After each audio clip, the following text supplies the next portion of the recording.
Yo, what's up, y'all? I think it's working. Oh, I got a little echo. Let me cut that off real quick. 1 second. All right, I think we in there now. I think we in there.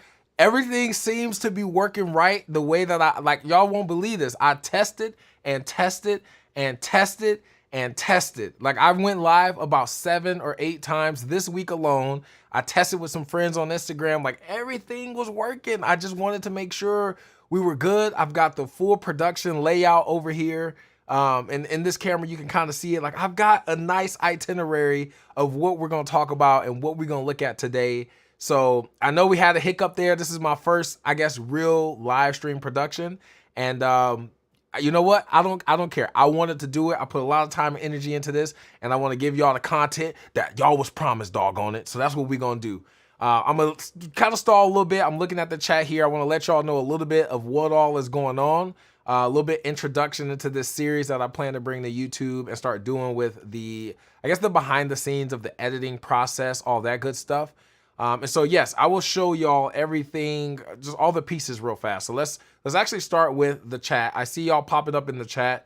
So this monitor that I have over here, if y'all see me kind of glancing off to the right side, is because I'm either reading comments or I'm looking to see what you guys think if I ask a question.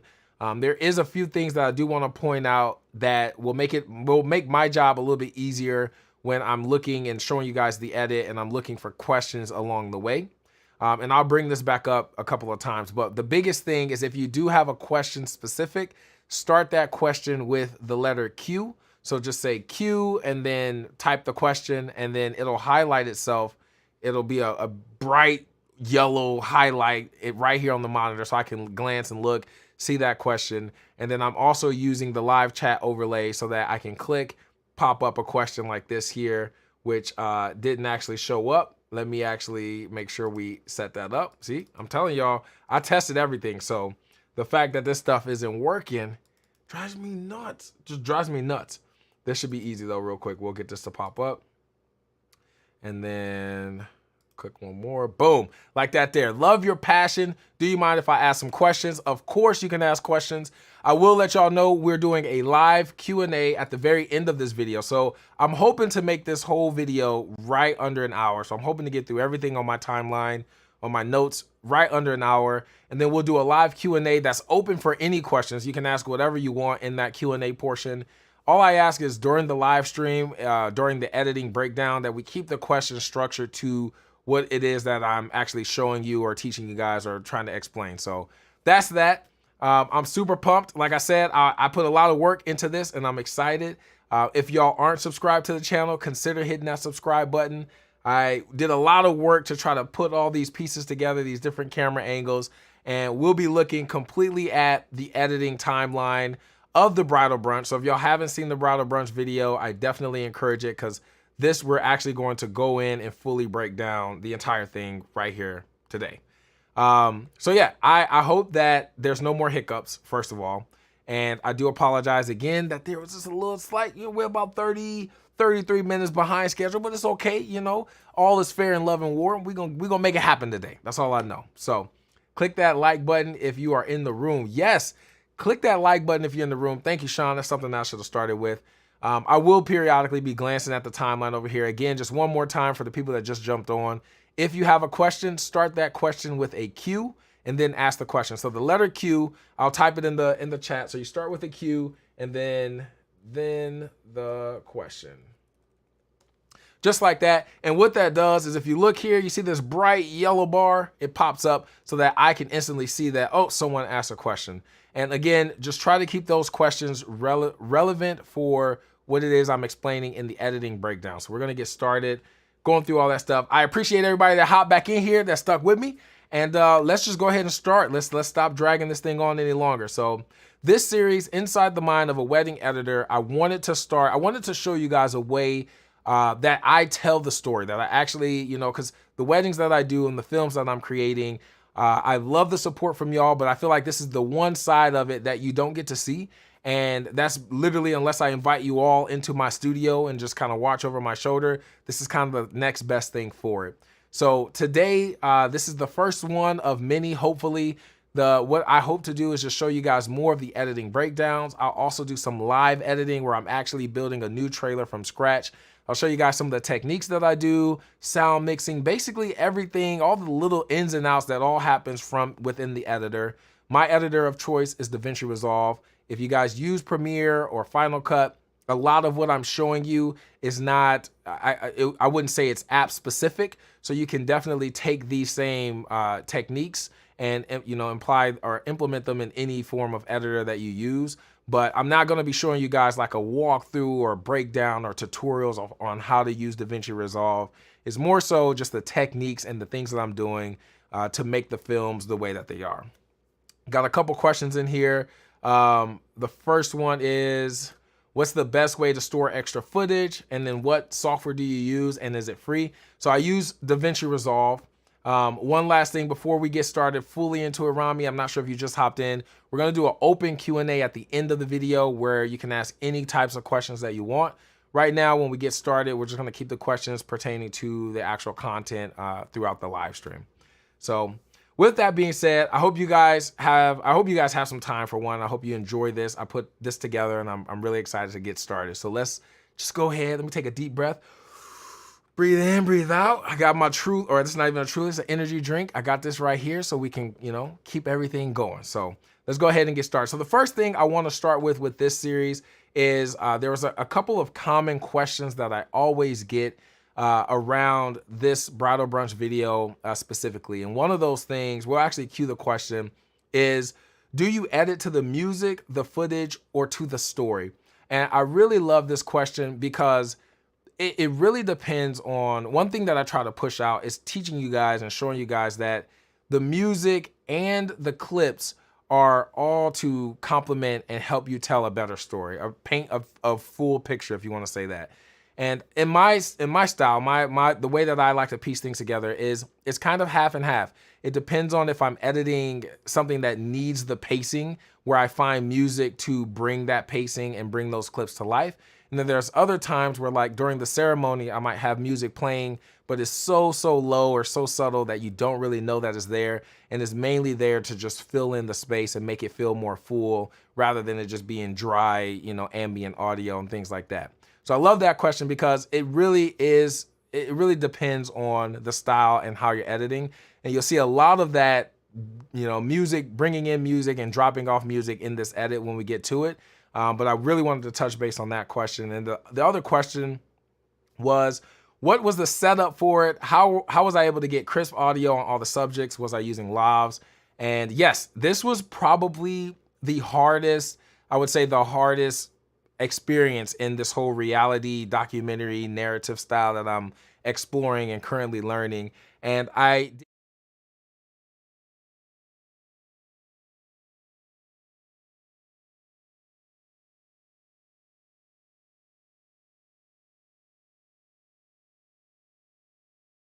in creating the production.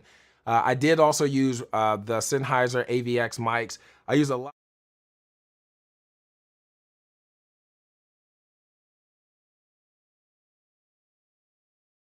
All of those, and I had 5 of them running, one on the bride, the maid of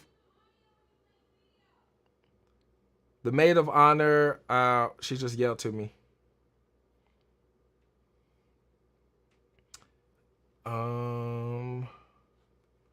Oh, when I play the B-roll, there's no audio. Good, noted. I won't play the B-roll then.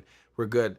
So anyways, I did have 5 mics running for this production. I had the maid of honor, the bride, the mother of the bride, and then I think that was the sister of the bride. And I'm trying to remember everybody now. And then another one of the other bridesmaids. So I had 5 lapel mics for the intro scene all the way up until basically they got in the pool, and then we used the shotgun mic. This was the hardest form of storytelling and editing that I've done, which is why I wanted to start with this edit, because I also feel like it's the closest to the idea and the vision that I wanted to bring and start implementing more in my wedding films. So yeah, that's that. Without further ado, let's go ahead and start. The first thing that I want to bring up, and you guys see me looking at the notes here, I'm also looking at your comments, is I want to start and open up with the concept of music. And this is something that I probably will, every live stream, hit this topic more and more, because the more people that actually book mentorship sessions with me and schedule these one-on-one calls, the more I actually realize that it's not the footage that you're shooting, it's more of the music that you're using and how you're using the music to help tell the stories. And I think that this is a really, really missed thing in the wedding space. And I really want to just keep drilling it in with y'all, because I promise you, simply switching the music will help change the pacing, the tone, the vibe, the overall emotions in the film that you're trying to, produce. And I have two examples. One is an opener that they're both actually an opener that I just created. But the first version is the actual version that I actually edited with more upbeat music. And I want to play this for you so that you guys can get a feel for it. And then I'm going to play the exact same edit with the exact same sound design with a song that doesn't actually fit the story. So I want you guys to be able to see both sides of this spectrum. So let's start with that.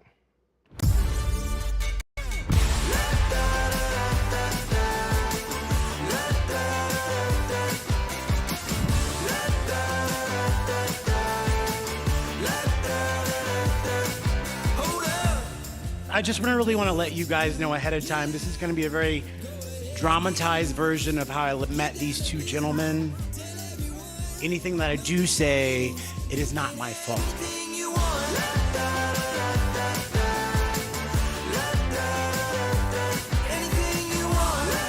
And so I really didn't take them seriously, so I just kind of Googled gay wedding speeches, and then this is kind of where we're at today. So. And just like that, you kind of feel exactly what I'm trying to tell you. The music, what he was saying in his speech was humorous. And I wanted music that also carried this upbeat, peppy, energetic, humorous vibe. I wanted something that brought that level of excitement and energy with what he was saying. So I'm gonna play the exact same edit, the exact same cut with the sound design, but I'm gonna switch the music, and I want you guys to really see how important it is to have music that complements what's being said and the story. So let's play the second version.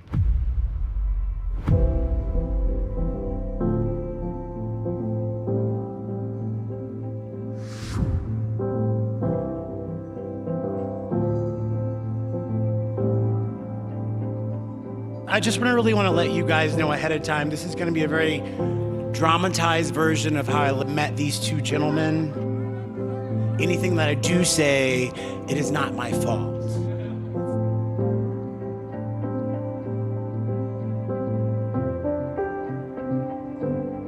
And so I really didn't take them seriously, so I just kind of Googled gay wedding speeches, and then this is kind of where we're at today.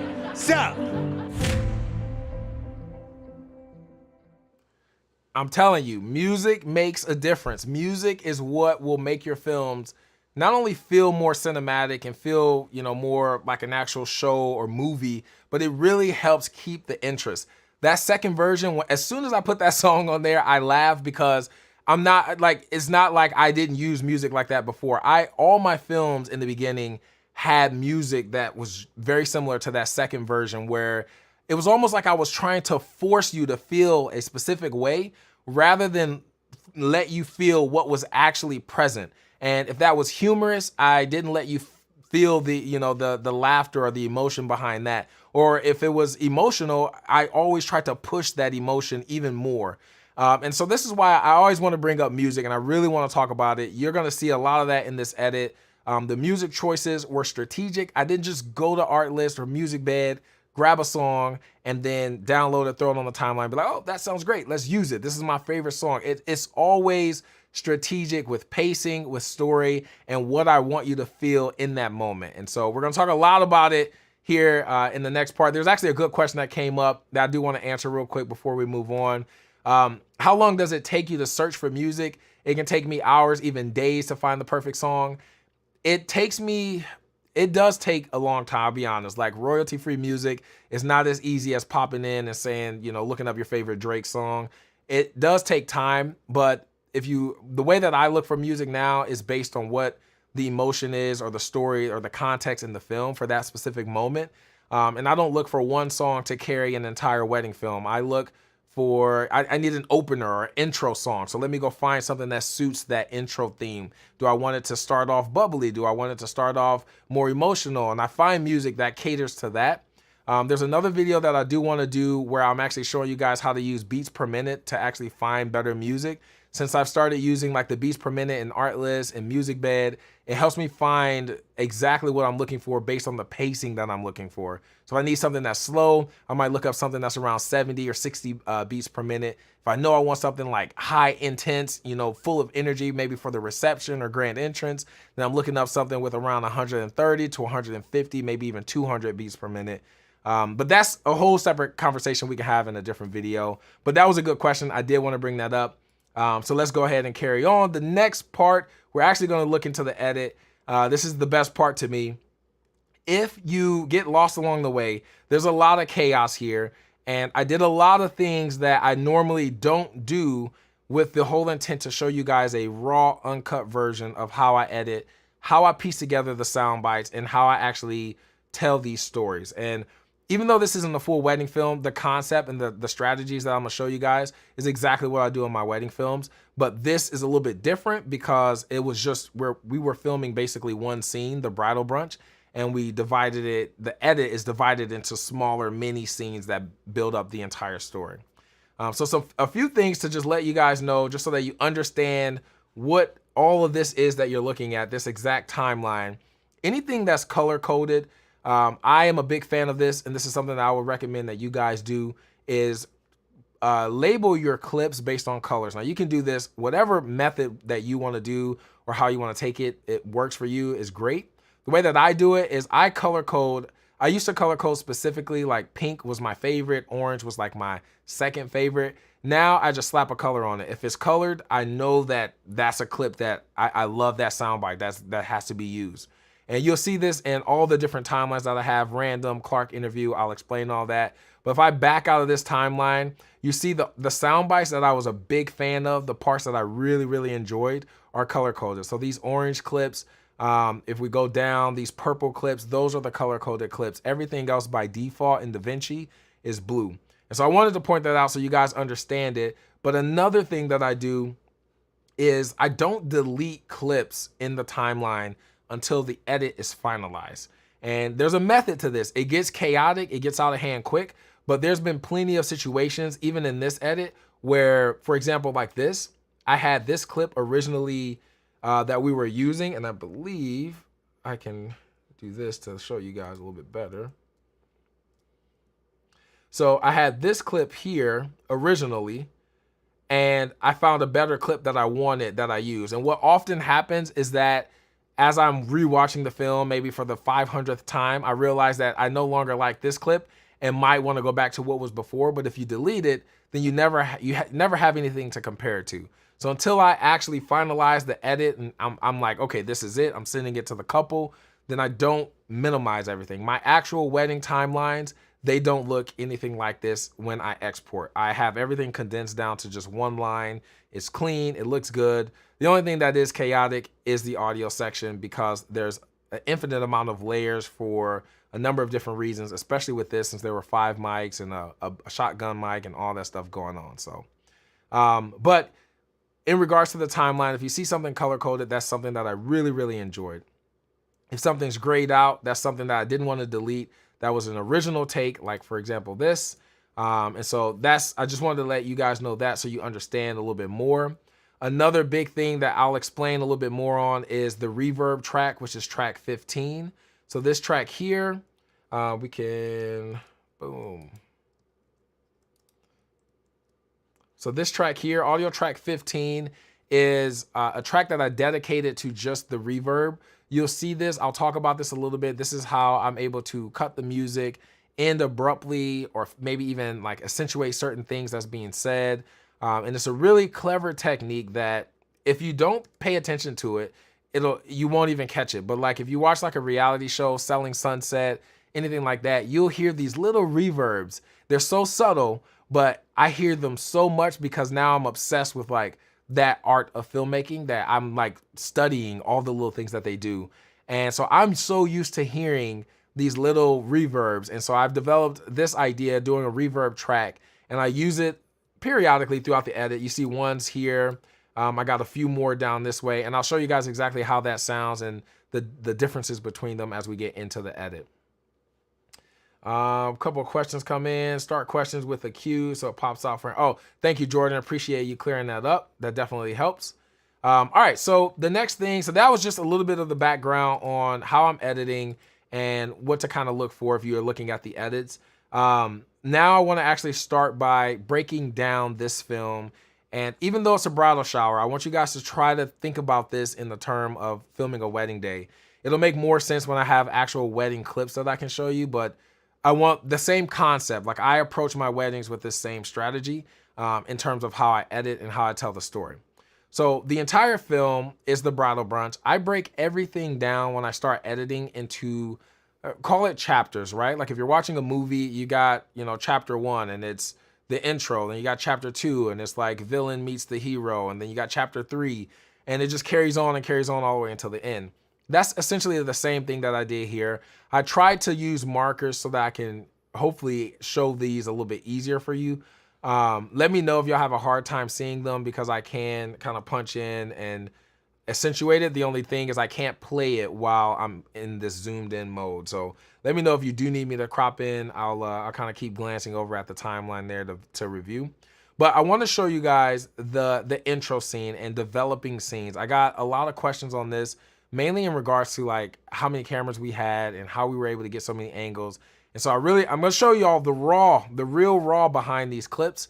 And so you're going to see a lot of imperfections, but then it's going to start making sense, hopefully, on how you can start using these clips to then cut the pieces that you need and create a full scene. So this intro scene, I initially started, I wanted this to open up and establish our location. It's a bridal brunch. And there's, in my mind, right, like a bridal brunch, you don't think of like, how can that be entertaining? How can I pull someone in and make them want to stick around and watch a bridal brunch? And so initially, right off the bat, I had an entirely different idea. But when I started with this edit, I knew that I was like, okay, we got to show where they're at. There was a reason why the bride wanted to, book that home or have that home opened up to her, and have all her girls there and have this like catered meal and just kind of do something special. So I wanted to highlight that, but I wanted that to feel almost like kind of like a grand entrance type of vibe, like where it all builds up to them getting to that location. But things kind of took a left and we ended up downtown New Braunfels.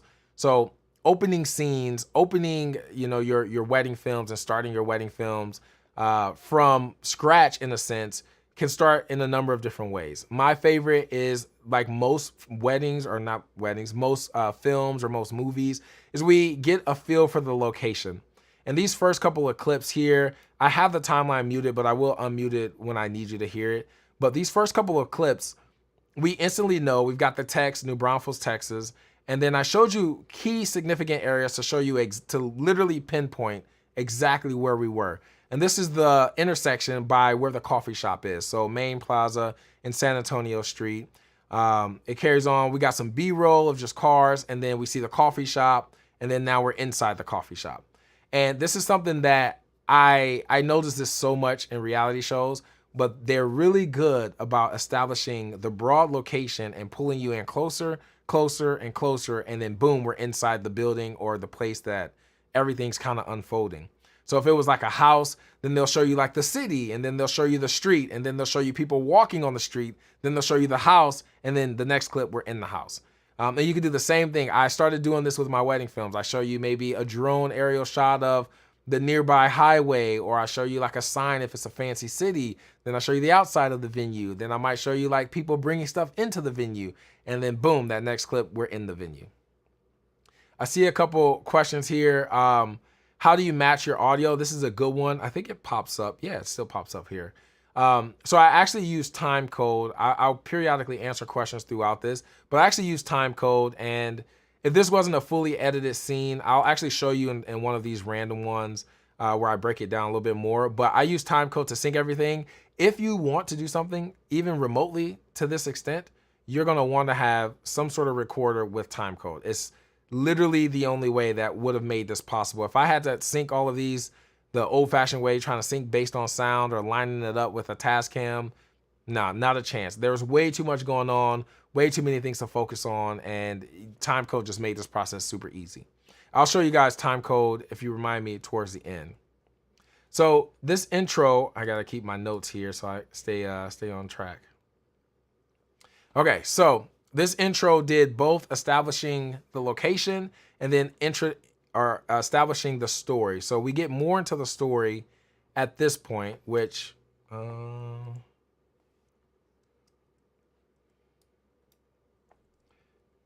want to show. There we go. So we get more into the story at this point, and I think the what I was trying to accomplish here was full reality style, and I wanted you guys to slowly get to know the main characters, right? The bride, maid of honor, and the mom, and then everyone else kind of fall in. With building a scene, the biggest thing that I try to tell people is that a lot of these shots, even this, all of these moments happen so sporadically that, you know, if I wasn't directing my assistant and with the headsets, we just kind of captured natural faces, smiles, people walking, and then we use that as B-roll to try to complete this scene. So this first part here, from here all the way until this little red section here, was all just kind of B-roll clips that we spliced together, and I was able to essentially use all of these clips where they were dropping off food, people were eating, as a leeway into the conversation for the mom. The question that was actually asked was, how did Clark get her name? They were talking about, oh, Clark's a guy's name. How did Clark get her name? And I didn't think that part was relevant. I just wanted to dive straight into like the meat and potatoes, the actual story itself. Hang on, looking at the questions. Where's their team to film a wedding? So I will actually answer that. That's a good question. So looking at this part here, I'm gonna unmute for a second. Plain bagel, everything bagel here. Let me make sure. Can y'all hear this? Those look good. I should have went for something like that. We went to the Thumbs up if y'all can hear the timeline. just tell I mean, that she needed a yeah, little just bit more say something time. so I know. Then they arrive, and I'm like, oh my gosh, I have to get everyone away from the house. Perfect. So it's still a surprise. So Liz tells us, go downtown, find a coffee shop. We'll call you in an hour. And boom, right here. Okay, so this intro scene, this is a good part to bring up. There's so much going on that like I have to, the timeline's gonna look crazy, so try to stick with me here. But this intro scene, this is a good part to bring in both talk about the music again, and then also talk about the story. So in the world of filmmaking and storytelling, dialogue is literally like that's the story. There's no story without the dialogue. And I'm not talking about like a stage or like a play or something like that. This is a bridal brunch, so we had to find the story, but nothing was scripted. Everything that was said, the conversation that her mom wanted to have at that moment, all of that was just impromptu, and that's just kind of how it unfolded. One thing I want to start with is the music and how we actually cut the music. This is a technique that I love using, and it's mainly, I use the songs to let you know when something's ending and when something's getting ready to change. And so you'll notice here, these are my music tracks here. Normally I have them labeled, but this was a brunch video and I thought it'd be a lot easier and less chaotic, and it wasn't. It was the exact opposite. So these tracks here, sorry, you see that we have our EQ settings. So it's going from our main actual soundtrack here. This is all the introduction with the sound design. Then it slowly fades out all the way here as soon as the mom starts giving her spiel on how Clark got her name. One thing that I wanted to show as well was this reverb section, how we create this reverb and why I use the reverb to transition or to end the song or just abruptly stop and then start letting the next scene kind of breathe and introduce the next part of the story. And one way to do that is a reverb track. So track 15 on my timeline is my reverb track. Inside of Fairlight, you can do this in DaVinci, you can do this in Premiere. You basically dedicate, there's an audio mixer in almost every editor. In Premiere, I think it's called Audio Track Mixer. I'm not sure what it's called in Final Cut, so if you're a Final Cut person, I'm sorry. But what I do is I essentially add a reverb effect to the track, and I need to move so I can see. So I add a reverb effect to the track, and then basically I extend my reverb for as long as it can be. And then I like to lower the high end frequency a little bit, and then I lower the brightness so it doesn't sound as digital when that reverb kind of goes off. One thing that I noticed that it does do, and I'm gonna actually play it by itself so you can hear this. So this is the reverb track all by itself.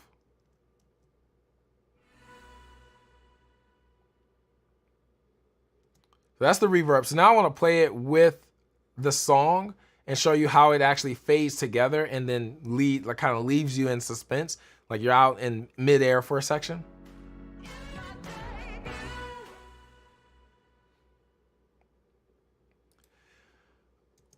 The reverb, in my opinion, I hear so much in the reality shows, but it really does give you a chance to, it's just an instant cutoff. Like if you needed to end the song right here, you don't need to let it wait until the beat drops or wait until it naturally fades. Like I want to end it right now. So you hit that reverb. And I do the same thing with audio, especially when they yell. There's parts later in the film where I show that.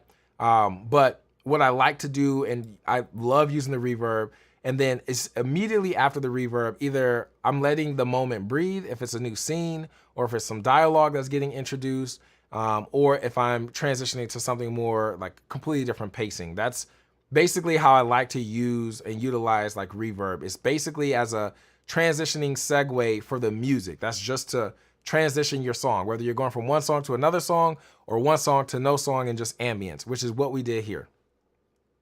I always say we, and it's me. That's what I mean, what I did here, basically.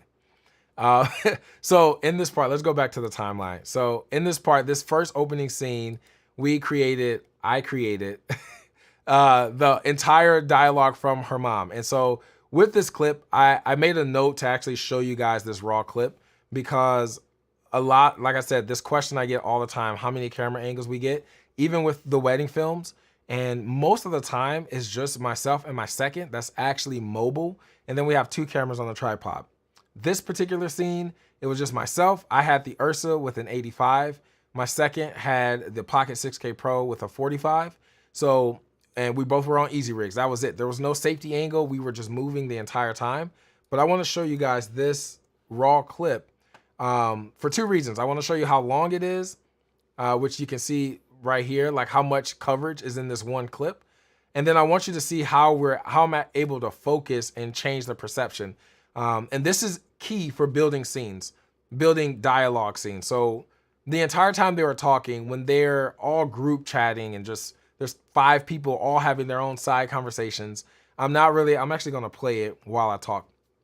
I'm not actually listening or paying attention to what they're saying, because if all 5, 6 of them are talking at once, that audio is not going to be usable to a point where it's even going to make sense in the film. It's going to be too much background chatter and stuff like that. But as you can see how much I'm moving, the benefit of things like that, when the group is talking, this is what you focus on. All reactions. You get faces from different perceptions or perspectives. That's the word. So for example, this bridesmaid, I got her face and I held it. I always try to hold it until I see some sort of usable like cutaway clip, whether it's a smile, a grin, maybe a nod like this, anything like that is a usable cutaway that you can use to then splice and put together in a scene of dialogue that you actually captured. So with this, I already know that like this part was the scene where the mom was talking about how Clark got her name, but all of these like other takes, the mom's talking, having her whole side conversation at this time. And then we got this reaction. If I try to hold it, like I said, if they're not doing anything, then we move a little bit. But that smile, boom, right there. So that smile looks great. And I'll probably end up moving here in a second, going to another clip to find another face and trying to switch that perception. So it feels like when we're cutting the clips together, here I go, I'm moving. It feels like we've got multiple cameras running at the same time.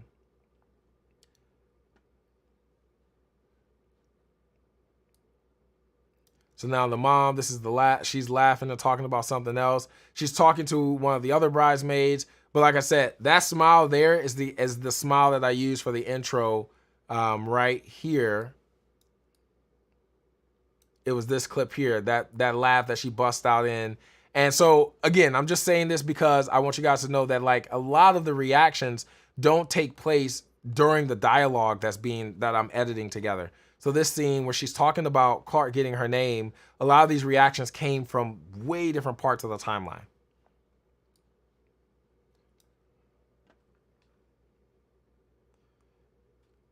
Have you ever used hip hop or rap in a video? All the time. I love, especially if they're dancing to Cardi B and like their vibe is Cardi B or like Meg Thee Stallion, or they got Drake or 2 Chainz or something like that playing, then I want that same kind of energy to carry over into their film. But also, if it makes sense to use hip hop, I will. But I don't go in and go like, oh, I'm going to grab a hip hop song because that's all they were playing. It just depends on like if that's the moment that I'm using, or if that's the vibe that I'm trying to perceive in the film. So looking back at this, so now, much love from Denver. Yo, thank you. Sorry, I'm getting distracted with all the comments coming in. All right, so back to the edit now, back to the mom segment. Immediately after the music fades, I then let it breathe. And this is another thing that I try to explain to a lot of people is you don't have to have music the whole time. And what I mean is, like, when this moment starts and the mom starts giving her spiel, on a baby list. I basically bring all sound design. Most of the sound design came from the mics because it was an open coffee house and it was loud already. So I didn't have to add a ton of like sound design to the scene, but I completely cut all the music right here, which you can see there's no music. And the reason I did that is because I wanted you to then get sucked into what she was saying. I didn't want you to be distracted with music, distracted with a lot of sound design. I wanted you to focus on exactly what her mom was saying and the context behind it. And so letting that kind of play out for a few seconds. This is another thing that I see that's very common in reality shows and even movies, is that when it's time, let's go top right. Top right should get me out of the way. So when it's time to then transition or bring back in maybe another part of the story, when they bring the music back in, just like I did here, we are able to bring it back in a way where you felt like what she was saying was coming to an end. And you see how long this cross dissolve is. It stretches over almost half of the dialogue. It's a slow fade in because I don't want it to start right away and I don't want it to get too loud too fast. I want you to be listening to what she's saying and then feel the pacing and the rhythm and then kind of put the two together, like, like, okay, something's about to happen. And then Clark was on the list. You look just like me when I was a baby. When I was born, you looked like a little angel. So he gave you the name Clark Victoria, and my name wasn't even on our list. So he named you Clark Victoria. Having all the most important people in my Just like that. And so another thing, just because I have this music track highlighted, I want to show, which this is something that I see a lot of people not doing, and it helps. This is a very simple EQ trick that you can do with your music to give your vocals the space in the like EQ. Like I'm horrible if I try to explain this from a technical side. All I know is I watched like a bunch of videos from music producers on YouTube, people that actually like EQ for like Kendrick Lamar and stuff like that. I watched their behind the scenes. I watched their videos and their mixing process. And I also look up a lot of people that edit for like films and stuff like that. So most of the human voices fall between, falls right between the 1000 kilohertz spectrum right here.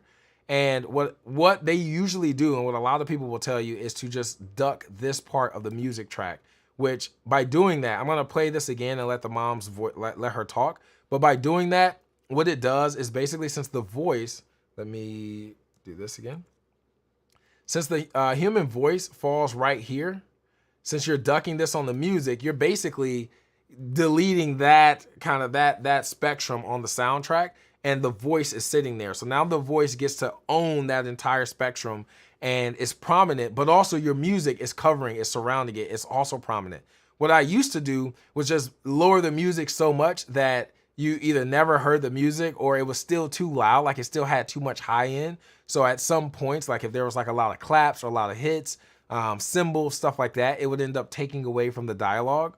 By doing this here, you're able to clear up the space for the vocals and allow your vocals to be prominent, but then also allow your music to be prominent without either of the two you know, taking away from the other sound. It never sounds too like it's too much or it's too loud or like, oh, I can't really hear what she's saying because the music is so loud.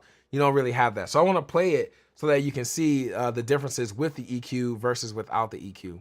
So this is with the EQ and this is the loudest. So let's play this part. Victoria. Having all the most important people in my life in one place. So all of that, the music is still playing. Now I'll play it, I'll switch it off. And so this is with the EQ settings turned off. So there's no EQ settings. We're gonna play it again. So he named you Clark Victoria. Having all the most important people in my life in one place and then having them meet each other for the first time and so hopefully that made sense because it's so simple, and that's probably another thing that I notice a lot of the films that I review and that you guys send me is that I see a lot of these, or I hear a lot of the music and it's so overpowering that it's too distracting. If you can turn the volume of the music down, but then you lose the context, right? Like a lot of us, we pick songs because we like the bass or we like the drop. And if you don't EQ it properly, then by just turning it down, then you lose that excitement. You lose that bass or that drop or that part of the song that you liked. By EQing it right, you can keep your low end and keep your high end of the music and then just clean up the middle so that your voice or whatever dialogue you have in the scene is prominent. Got a question? Just want to say, love the dedication, love the content, love the quality, and love that you put in work to explain it to us and understand very well. Great and very underrated YouTuber. I appreciate that so much. I was a little discouraged because getting this live stream started was chaos. So I appreciate you saying that. Thank you so much. So the next thing I had on here was cropping clips to help with coverage. And this is, I'm still on the intro, by the way. Like we hadn't even got past the intro scene. This is all still very much relevant to creating one scene. So like, let's take a wedding day as an example, and let's take like hair and makeup. Say you've got dialogue between the bride and her mom, and then you want to make a scene out of that. What I do, and this is another way to kind of cheat and get reactions, is I crop in significantly. Like sometimes I'm breaking, like I shouldn't crop in that much, even with shooting in 6K or the 4K on the Ursa. I crop in so much that I'm trying to specifically change the perspective. I'm trying to make you think that, oh, this is a new camera angle because it's way closer before. And I do it in a way where the first clip that you see from that angle is like extremely wide. It's the full, like whatever lens we shot it on, it's the full frame. And then the very next clip, I'm cropped in like 400%. And you instantly think like, oh, he shot this with two different cameras. I have a good example of this right here. This reaction shot. So if I turn off transform, you can see I'm 1.72, I don't know if that's percent, in DaVinci is weird, but 1.7 times cropped in on this clip. The original clip looked like this. So the reason I did that is because in this particular moment, she is not mic'd up. Mom's mic'd up, Jen's mic'd up, maid of honor, and then the bride, and then the sister, which is off camera. So she's not mic'd up, but you can hear her say, after her mom says, Lauren, and then Clark goes, oh, could you imagine Lauren? And you hear this voice in the background go, yeah, I could see it. That was actually her right here. That was this bridesmaid. And I happened to be still filming. My shot in this framing was for the mom. Sorry, my shot was for the mom, but because her head nod was so prominent, like she was like, yeah. And I put that clip, even though we don't see her say, yeah, I can see it, I put the head nod immediately after, and I cropped in just so that you only seen that, and it got rid of the mom. So the clip before it was this. This is the first angle that you seen of that. And then the very next clip was this one, cropped in at 1.7 times. I mean, that's a significant crop. Going from this showing everything to just over the bride's shoulder showing just that bridesmaid's reaction. But I'm gonna play it so you can see exactly what I mean. So we hear, you'll faintly hear, yeah, I can see it. And then you'll see this cropped in like aggressive head nod, like certifying like, yeah, that was me that said that. When I was pregnant, her father and I were coming up names on a baby list. Chanel was on the list. Lauren. Oh, dear Lord. Alexander. Could you imagine Lauren? No. Yeah, I could see it. Alexander. Boom. And so just like that, this reaction shot, what was actually happening right here was her mom was still going on in her spiel saying like, Lauren, you can see Lauren, and all of this. And that's what was actually being, I can actually play this clip for you and show you in the timeline. It's a little bit easier. So the mom was going on and on about, you know, talking about her spiel and how Clark got her name. And then when I saw that reaction, this head nod, that was perfect as to kind of piece together what I heard subliminally from one of the other mics where she said, yeah, I could see it. Like you faintly hear it, but you recognize it. And then you see the head nod, like basically agreeing like, yeah, that was me that said that. And so that was one thing that I had written down that I wanted you guys to know about is cropping in helps significantly in terms of telling or getting that coverage, right? It's kind of like getting a new angle without getting a new angle. And I feel like we all know this. I feel like that's like a basic thing to say, like, oh yeah, you can just crop in on the clip. But no, like I mean significantly crop in to change the perspective. And I don't even know if that's the right word to use, perspective, but that's what I've been saying and what I've been telling people. But basically, I'm trying to make you crop into a point where it feels like a new shot. It feels like a completely new take, or it feels like a new camera caught that reaction.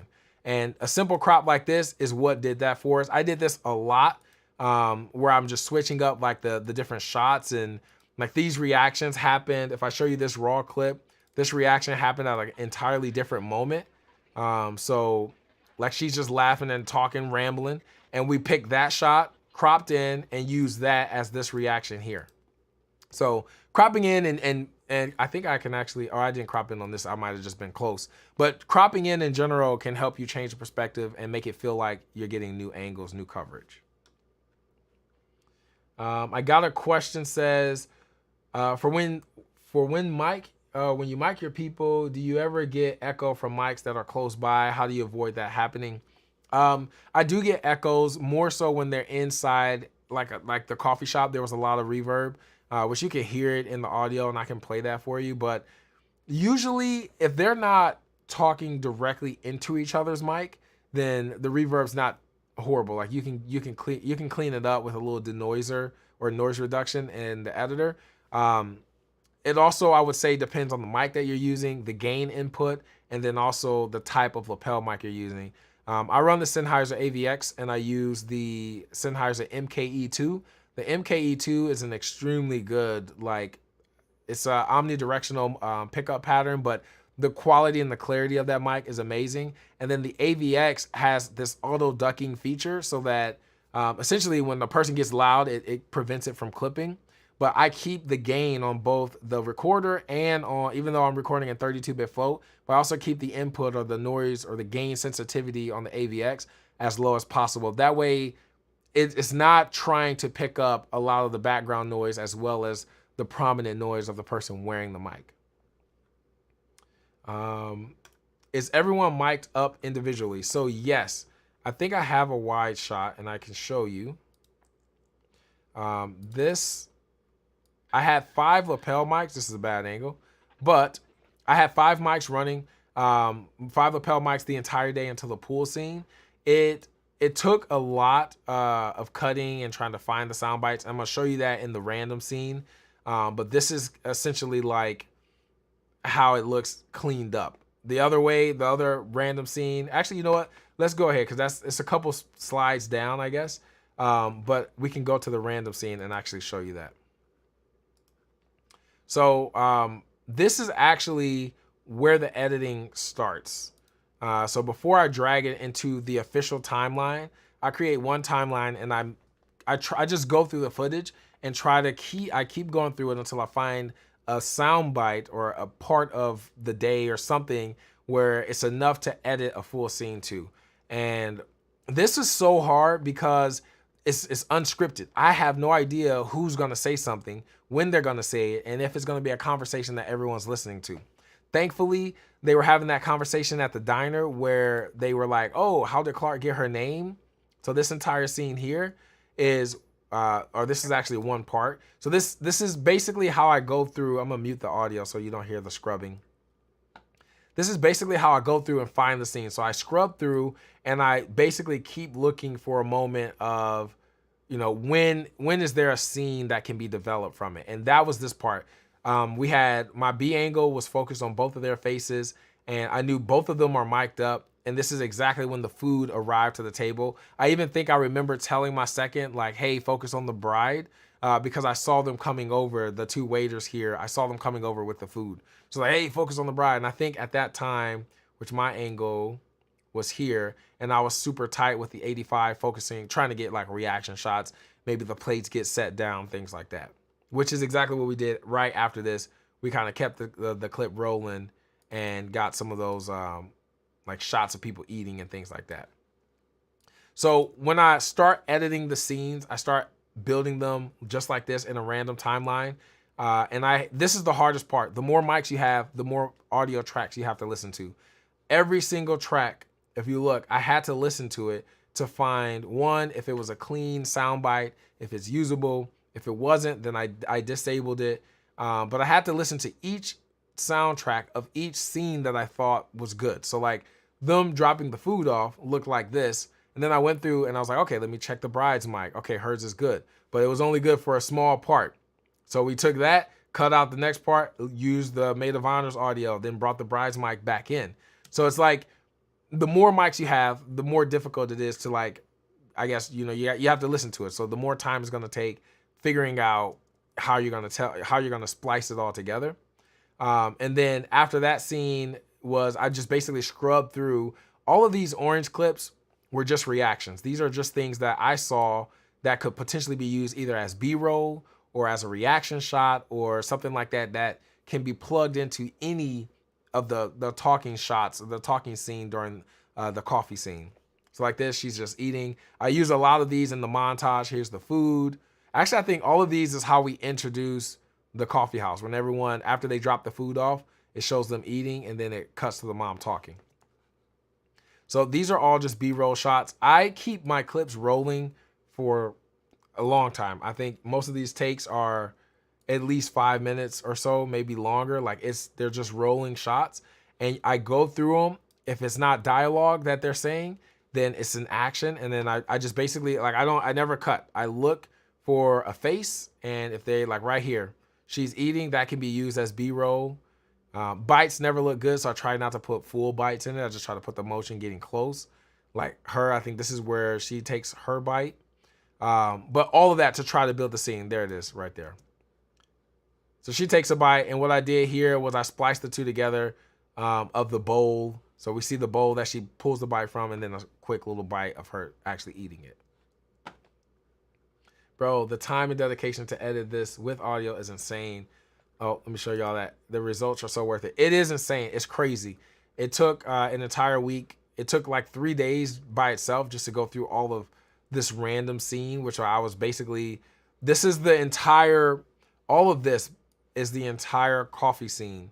And I went through and I listened, and sometimes I listen first, and because if I have the audio, but then I don't have the speaker, then the audio is pointless, because we gotta be able to show the speaker at some point.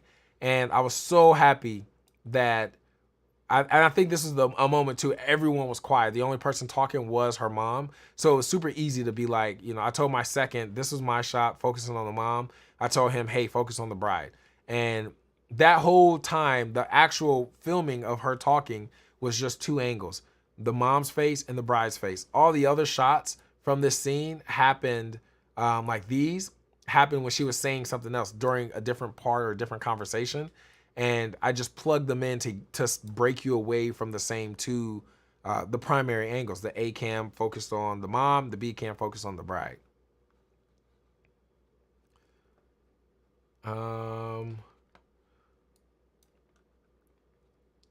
Is the finished video on your channel? It is on the channel. This video is completed. If you go on my channel, I think it's like my most recent upload. So other than the failed live attempt before this. So, but yeah, so back to it. That is basically creating a scene. Hopefully that makes sense. All of that I just said was just to explain how to build a scene. You focus on the audio. You focus on the conversation. If there's a moment where there's one person leading a convo, focus on that person talking and then the face of who they're talking to. So in this scene, it was the focus was the mom, and all of her attention, she was talking to her daughter, which was the bride. So we focused, my A camera was on mom, B camera was on the bride. And then the rest of that time, all those other conversations when everyone's just chattering and having a good time, I'm focusing on doing the same thing, but not really worried about audio because there's too many things going on at once. There's too many people talking. I'm mainly focusing on the person that whoever's leading the convo is talking to for a reaction shot. And that's how we're able to plug it in and create a full scene, intro scene from this one moment. Seeing the process of this edit is crazy. Sorry, I gotta get something, getting a little dry, winded over here. Woo! All right, so the next part. This is actually I had a segment where I wanted to take a break and actually answer questions. That's what's right here. So let's take a quick second.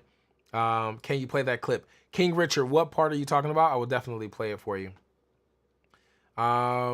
Seeing the process of this edit is crazy. It is, and it's even more chaotic because I didn't clean up the timeline. Normally I do, but this particular situation I didn't because I wanted you guys to see the raw and uncut version of it. So what I'll go back to, oops, wrong screen. There we go. So this next part that I actually have, King Richard, if you're still there, let me know what part you're talking about and I will play that for you. This next part is, this is my favorite part. This is something that if you watch my last like 5 wedding films, you'll actually see this as a common trend that I'm doing. And this is something that I would encourage, especially in a wedding edit, because there's not really a smooth way of transitioning from one spot of the day to the next without an abrupt cut or like a fade to black. We got one more question. What options would you suggest for audio when you are on like a one-man operation for a wedding? I would recommend a recorder, whether that be a Zoom F3, a Zoom F6, any recorder with time code. If you want to record externally, I recommend that. I never recommend plugging the mics into your camera. Even my Blackmagic cameras, they have decent preamps, but they're not the best. And you avoid having clipped audio, even with an AVX. There's still been situations where I've had just audio that didn't sound the best. So I would recommend at least one solid wireless microphone set, like a Sennheiser AVX. They're expensive, but if you can just get one, even if you buy them on eBay, I've been buying, like half of mine came from eBay. I would recommend that because they're really, really phenomenal mics and they're perfect for run and gun filmmaking, where the person that's using the mic is not, they're unpredictable. They can go from talking really quiet to just yelling. And since the mic auto ducks and keeps the audio from clipping, that by itself is worth it. So this next part that I was talking about, this is my favorite part. I call this hooks or bridges, or you can call it a B-roll montage. It's very common in reality shows. And it's another, like I keep bringing this up because I'm telling y'all, reality TV to me is the closest, like reality TV is basically what wedding films should have been modeled after. That's my opinion, because everything we film for a wedding is chaotic. It's just a bunch of B-roll with very little bits of dialogue sprinkled throughout. And this part, so from this orange tab to, I believe, right here. So from this orange tab to here is, it's a hook. That's what I call it. And all a hook is a transitioning segment. Whether that's, like some films, there'll be like a nice time lapse where it goes from day to night, and then now it's nighttime at a new location. In a wedding, in this scene, I did just a quick montage of some laughter, some fun. I still sound design so you can hear chatter in the background. And then it ends with some stock footage, Storyblocks. They should sponsor this video, but they're not. I got this stock footage from Storyblocks because I originally planned to get B-roll of the coffee shop, completely forgot. So I went to Storyblocks, downloaded 3 clips, and plugged these 3 clips in, and it worked like a charm. You would have never been able to tell that this wasn't the coffee shop unless you in fact own or work at that coffee shop. But a hook, in a sense, what I did is I slowly faded. I'm gonna cut my face off so you guys can see the full screen here. So what I did to build the hook, and I do this in all my wedding films. Let me scroll here. Oops. Where'd we go? There we go. So what I did is I slowly fade the music back in. So we're fading the music in to let you know that this scene is coming to an end, or this part of the scene. And in this case, it's the mom talking. So the mom talking and saying how Clark got her name is coming to an end, which is capped or recapped or in closing by the bride as well. And then what happens is it ramps up. The music is at full volume. We got about maybe 8 or 9 seconds of B-roll, and then it dies off instantly again right here. So you see how it goes from super loud to barely anything, all within about 15 seconds or less. I'm gonna play this and then I'm gonna talk a little bit more about it.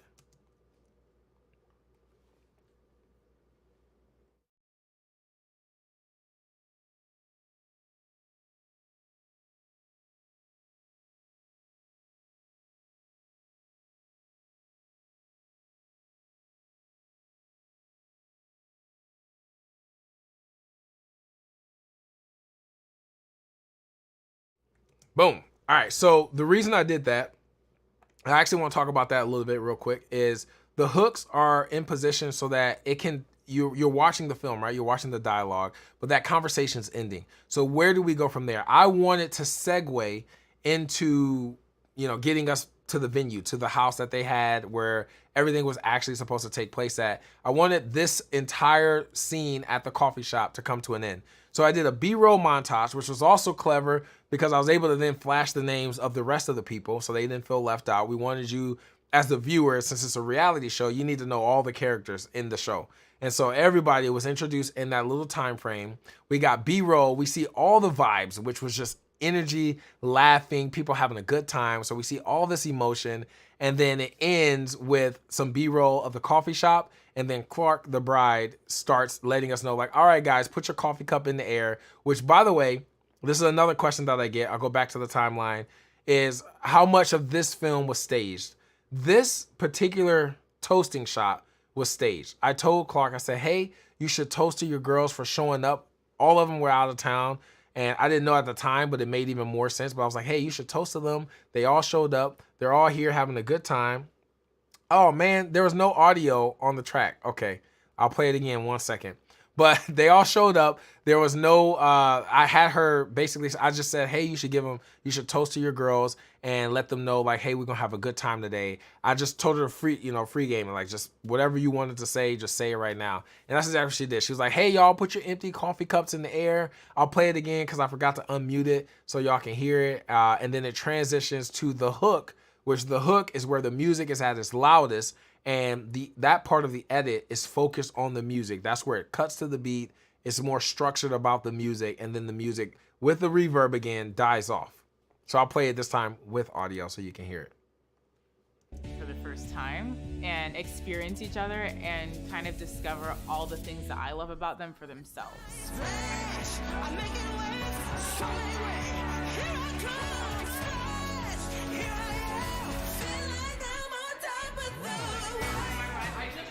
All right, y'all, raise your coffee cups. Your empty smoothie cups. Plan C ended up working, but the real party's gonna start in just a few minutes. I'm so excited that you guys are here. Let's go!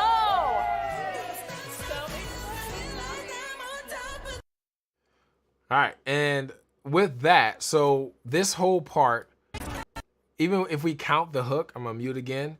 If we count the hook all the way until this part, so let's zoom in again. This is basically, I would categorize this as an extended hook. I left the music in. I didn't want it to die off because we were still transitioning.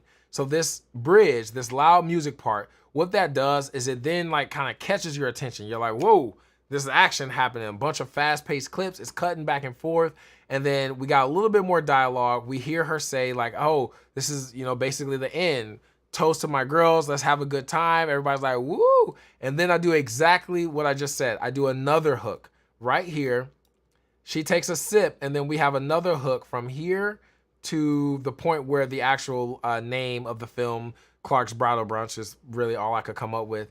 But that's where it actually starts. So this second hook is the exact same thing. The music ramps back up again, and then it dies off completely. That's opening up an entirely new scene at this point. I want to play the second hook just so you can see. I actually play this whole little section here so you can see how it transitions from one hook to some audio and then transitions again with another hook.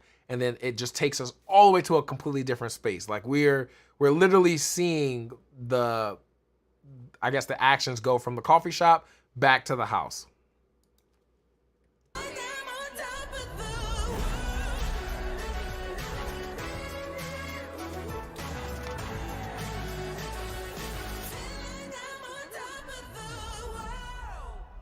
That is so cute. Oh, I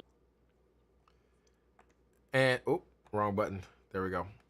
And so now you see the we transitioned all the way back to the home, the private residence. There's another thing that I want to bring up, and I actually have a note of this too, which is reintroducing the music and then using the sound design. So let's go back to, I'm gonna zoom in here. I'm gonna clear my face again so that I can bring up the timeline full. But this section here, this is the power of using hits and things like that. And a lot of it, these two, I don't think I have EQ, but sometimes I do actually EQ the sounds.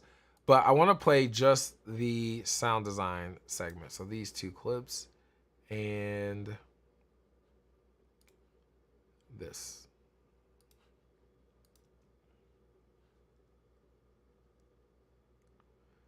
It's glitching because it's trying to play the drone clips and they always give me crap.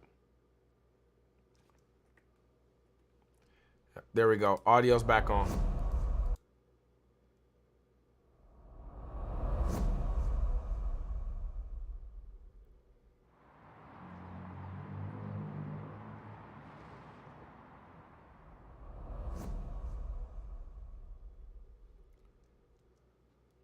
I actually want to show you this part too, transitioning with the music. So I do the reverb once again here to abruptly end, and that's actually a good point to bring up so you guys can hear the music part. Here and oh, actually I didn't do reverb. Oh, I'm sorry, I didn't do reverb. I actually just faded it out, so it's just a long fade on the music. And then they come in with the audio. So that's the transitioning piece. So basically, can you play it again? No audio. John, did it play the second time? I think I did do it the second time with audio. Hopefully it played. But basically the transitioning part, that I guess the purpose of this whole part here is when you're wanting to transition from one part of the day, whether it's a wedding film or if you're doing a bridal brunch, you're transitioning from one part of that day. So if it's like hair and makeup, you can use the B-roll B-roll montage as your hook to transition to a next part of the day. I do this in the Jillian and Gabriel film where we go back and forth from like the guys to the girls. I do that a lot, actually. Each time there's like a mini hook segment where the music kind of ramps up. It's like bop, bop, bop, bop, bop, and then we got some dialogue. And this is where a lot of the clips that we get during the wedding day can be plugged in. So when you get shots of like the bride's dress and shots of like her earrings and, you know, random knickknacks like that, that can be used in your hook. It doesn't have to be used as B-roll for the film because it doesn't really help with the story. It's more of like, oh, these are cute shots. I'm gonna flash them in front of you, and then we're gonna be in a whole different part of the story after these are done. B-roll montages, give example with doing this. Oh, I got that. All right, and then that's it for the hooks. So after I do the transitions, you know, using hooks as transitions or transitional elements. I can't talk, I can't say the word too fast. So using a hook to transition from one scene to the next scene, then I start, I do this sometimes, it just depends. This particular scene, I wanted it to completely die off. Like I wanted it to transition and then I wanted you to focus immediately on them. This was like the grand entrance. This is when all the girls showed up to the house and they saw the decor, they saw the drinks with their cups on it. This entire segment was all filmed with just my camera. My second at the time, in my mind, when I was directing this with him, I thought they were gonna come in, grab their cups and go down to the bottom where the rest of the decorations were. And they obviously, like, it's showbiz, right? You never know. You can only prepare. They all came up here and then they did this toast was all on Clark. I had no idea that she was getting ready to do it. She walked in, she was like, let's do a toast, which I guess it makes sense because they all had cups with their names on it and it was all kind of set up. They had like welcome mimosas, and So they had this whole moment, and I had to film the entire thing alone. But I'm super excited to show y'all this raw clip because I think it's divided into 2 actual clips itself. But I literally, this entire scene, let's play the scene first, and then I'll show you, because the entire scene of them walking in and all the way up until giving the toast was one camera, my one angle for all the coverage.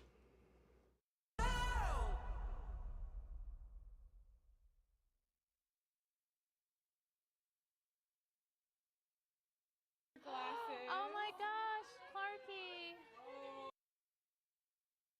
Sorry, just realized I had I gotta get better at this. This is a lot of moving parts. Just realized I had one layer soloed, so now I'll do it one more time for you.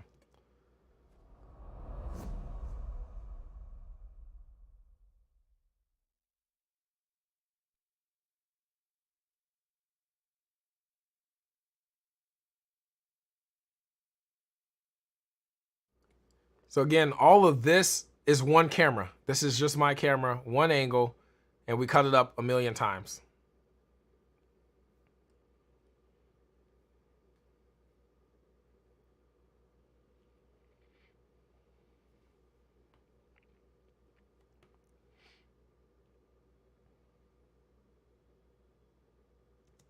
All right, and so there's actually a few good questions that came in. I want to talk about this real quick. So that entire scene, it caught me off guard. So I didn't know that they were going to do a toast up there. I didn't know that they were all going to linger around the table and do all the photos. And so when I was getting the clips or getting the coverage, this is one thing that I really want you guys to, like, if you don't take anything away from this video, this is the thing to take away from it. And that is letting the camera roll. I'm gonna show you, like, this clip is so long. It starts from when they walked into the house, and none of that was used. But the purpose of letting the camera roll is that you're always trying to reframe. If you stop recording, I think mentally you're like, oh, I'm not recording, I can wait. And if I would have did that at any point, I might not have had the ability to cut this intro scene of them walking in the house the same way. So this one shot right here, so this clip that's highlighted right here on the timeline is one take. And so I'm gonna scrub through this just, kind of vaguely, but they walk in the house, and I have the audio muted, but they walk in the house. I originally liked this. The mom actually says, like, oh, wow. But it was weird because I didn't have any B-roll of the house, and the house wasn't really the focus. The backyard and the decor was the focus. So I eventually kind of condensed that, got rid of that part, and started from when they walked out. But I started in here, I'm inside the house, and then I noticed that the bride, she's standing right here. So I run outside so I can hurry up and get the same shot of them walking through the door. And I see questions. I'm gonna answer these questions here in 2 seconds. The question is covering your face. Oh, shoot. Thank you for that. Thank you for that. There's too many moving parts. So I'm inside the house. We're filming them walk in. Then I run out all the way to this spot. Same take. And then she walks out, and I quickly throw off a couple stops of Indy, and here we are. They walk, like, literally that fast. I had to reframe and be ready. So it's like one stop of Indy, and I'm back. I'm focused again. That fast. Let me actually play it so you can see exactly how fast it is. Oh, I shot this in 90 frames a second too. So I shot it in slow-mo because in my mind, I wanted some sort of like Selling Sunset slow-mo vibe where they're like, but again, the framing and the way that I did it, I wasn't able to slow it down. So I ended up speeding it back up in post. But they walked through slow-mo clip originally, and this is where I'm framing, and they all these reactions. And this is where cropping in to change the perspective is how I was able to pull this off. So this same shot, you'll notice her here. So you'll see her do this like shimmy. She'll do like this little like shoulder thing. And what I did is cropped in significantly on just her and framed her in the middle. So it felt like there was a separate camera that caught that angle. And then I went back to this wide shot. And I'll show you in the timeline, but I want to just keep scrubbing through this first. So she does the shimmy here, boom, right there. That's a reaction shot. So these are the things that you got to look at in your frame. Sometimes, even though I'm focused on the group wasn't what needed to be shot. It was her reaction in that particular moment. And because I didn't stop recording, if I would have stopped, I could have missed that. So I let everything roll, and I just frame. And then in post, you have the beauty of cutting it up, cropping in, and then reframing. And so that was one reaction that I liked. And then I noticed that I'm pointing, like y'all can see me pointing over here. Oops, wrong button. And then I noticed that this bridesmaid here started wanting to take pictures. She kept saying it like, oh, I want to take a picture. Oh my God, this is so cute. So then I reframed again. So I quickly go back from her to this one. And then I walk up close. I pan all of this in one shot, all of these different reactions in one shot. Here she is again. And then this is the maid of honor coming around the table. And then I stopped recording, backpedaled, and then started recording again. And I think I stopped recording by accident. It's on the joystick on the camera, and I probably did it by mistake. But I want to show you guys how it cut together by cropping in, and I brought this up earlier, but cropping in to create a new scene or to create a new perspective. So here's the first part. They walk in, and then here's that shimmy. Here's where she does the shoulder. So if I zoom out on this clip, this is what it looked like. This is the reframe. But that felt it's the same exact clip, almost at the same exact time that the clip happened. But because I cut in so much, it felt like a new take. Like that right there, and it just felt right. Like you wouldn't be able to tell that, oh, he just cropped in. It flowed. It was a reaction. It was fitting because everyone's reacting. Everyone's saying, oh my God, this looks so good. Wow. Like we cut to someone that's reacting that fits what we're hearing. Even though she wasn't mic'd up and didn't say anything, that little shoulder shrug with a smile was exactly what we needed. And it's just a quick second. If you look at the timeline, it's only in there for like, maybe that's probably like 10 frames. So it's just a quick little shot. And then we're on to the next reaction, which I think I cropped in on her as well. Yeah, so I cropped in a little bit, not too much, but I did crop in just a little bit. And so it cuts from her back to her where she's like, that's so cute. And she's mic'd up. So we had that audio of her saying that it was super cute. And we have that here. Let's play that for you.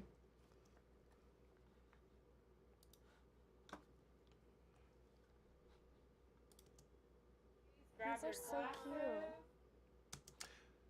So I'm able to cut around and basically create a scene. Then I go back to her again. We cropped in a slightly, and this might have been just for the warp stabilizer. And then here, remember this same shot where she was coming around the table. We cropped in again. So we showed that a little bit. And then this was the next take. This was that second take because I accidentally stopped recording. I'll hit follow or find on this. And so again, this whole take lasted all the way until they went all the way down to the bottom of the steps. So this whole take was ridiculously long. Actually, I remember why I stopped recording. I stopped recording in slow-mo and then switched to 30 frames a second. See, it's not in slow-mo anymore. So I knew there was a reason I stopped. I don't usually stop recording. I usually have takes that's like 10, 12 minutes long because it was all part of that scene. Like if I do a grand entrance at a wedding, that entire grand entrance, from the moment they walk in all the way until the bride and groom come in and they sit down at their table and I get all the reactions I want, is all one take. That way when I edit, I have one track to cut through. I can pull all the reactions on one timeline and I can cut up the actual main event, the walking in and all that part in another timeline. But cropping in, so this second take was right before they did the toast. So as you can see, I was backpedaling back to get the group because it's a toast. And then they cheers and we crop in. She said she wanted to do a picture. So I run up real close as she was getting ready to take the photo. Let me mute that so I'm not scrubbing the audio again. And then I pan and get some more reactions. And I use all of these reactions in the film. So here she is here. We cropped in a good bit. And I mainly did that to crop her mom's face out.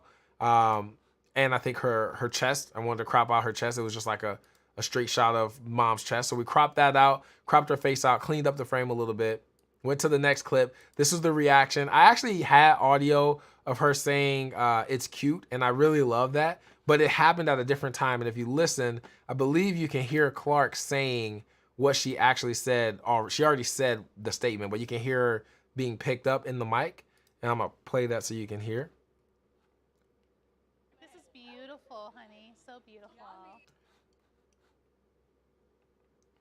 That was the wrong track too. Maid of honor. There we go. So I got maid of honor and the mom because the mom says something. And this is just how fast. Beautiful, honey. So beautiful. This is just how fast you have to be reacting when things like this happen.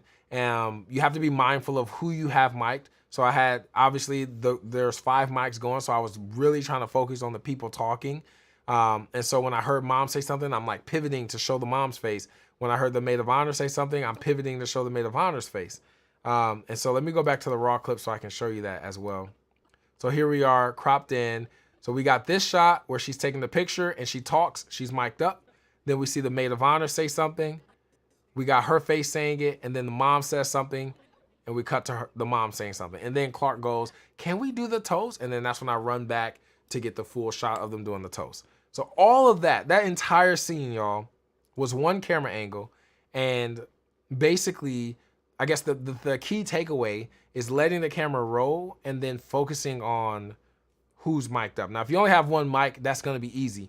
But then when that person's not saying something, the person that you do have mic'd up is not saying anything, get the reactions, focus on the other faces, because then you can splice that together when that person is saying something, and then now you have a scene. You get your reactions when action's not happening, and then you focus on the action when it's actually happening, if that makes sense. So you focus on the dialogue, and then you focus on reactions when there's no dialogue.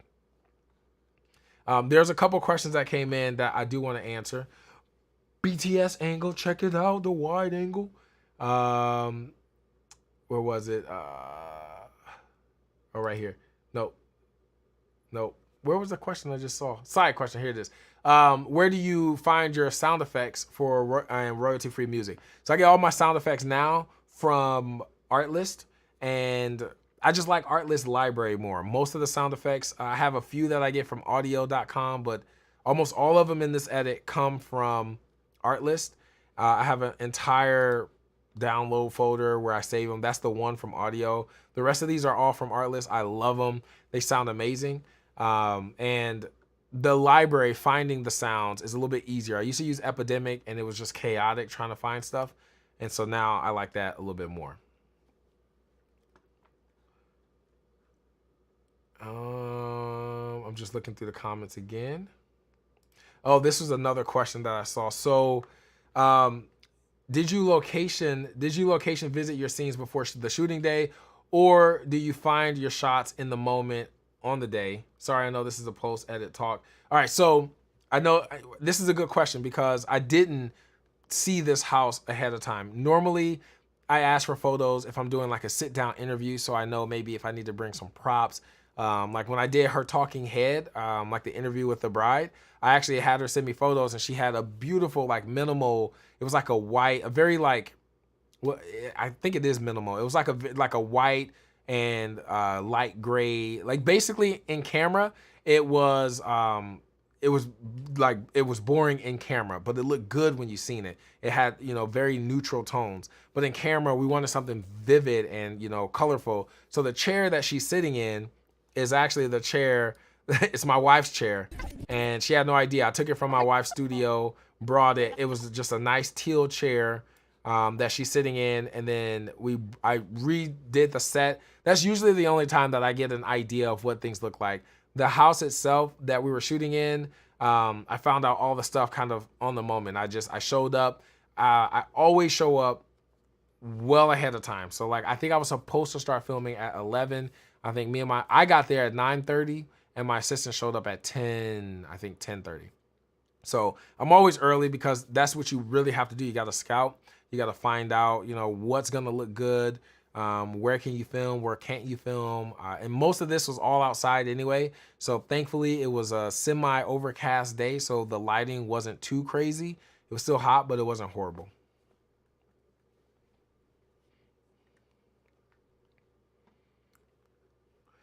All right, so where are the mics on these women in bathing suits and sundresses? This is a good question. I will answer this one.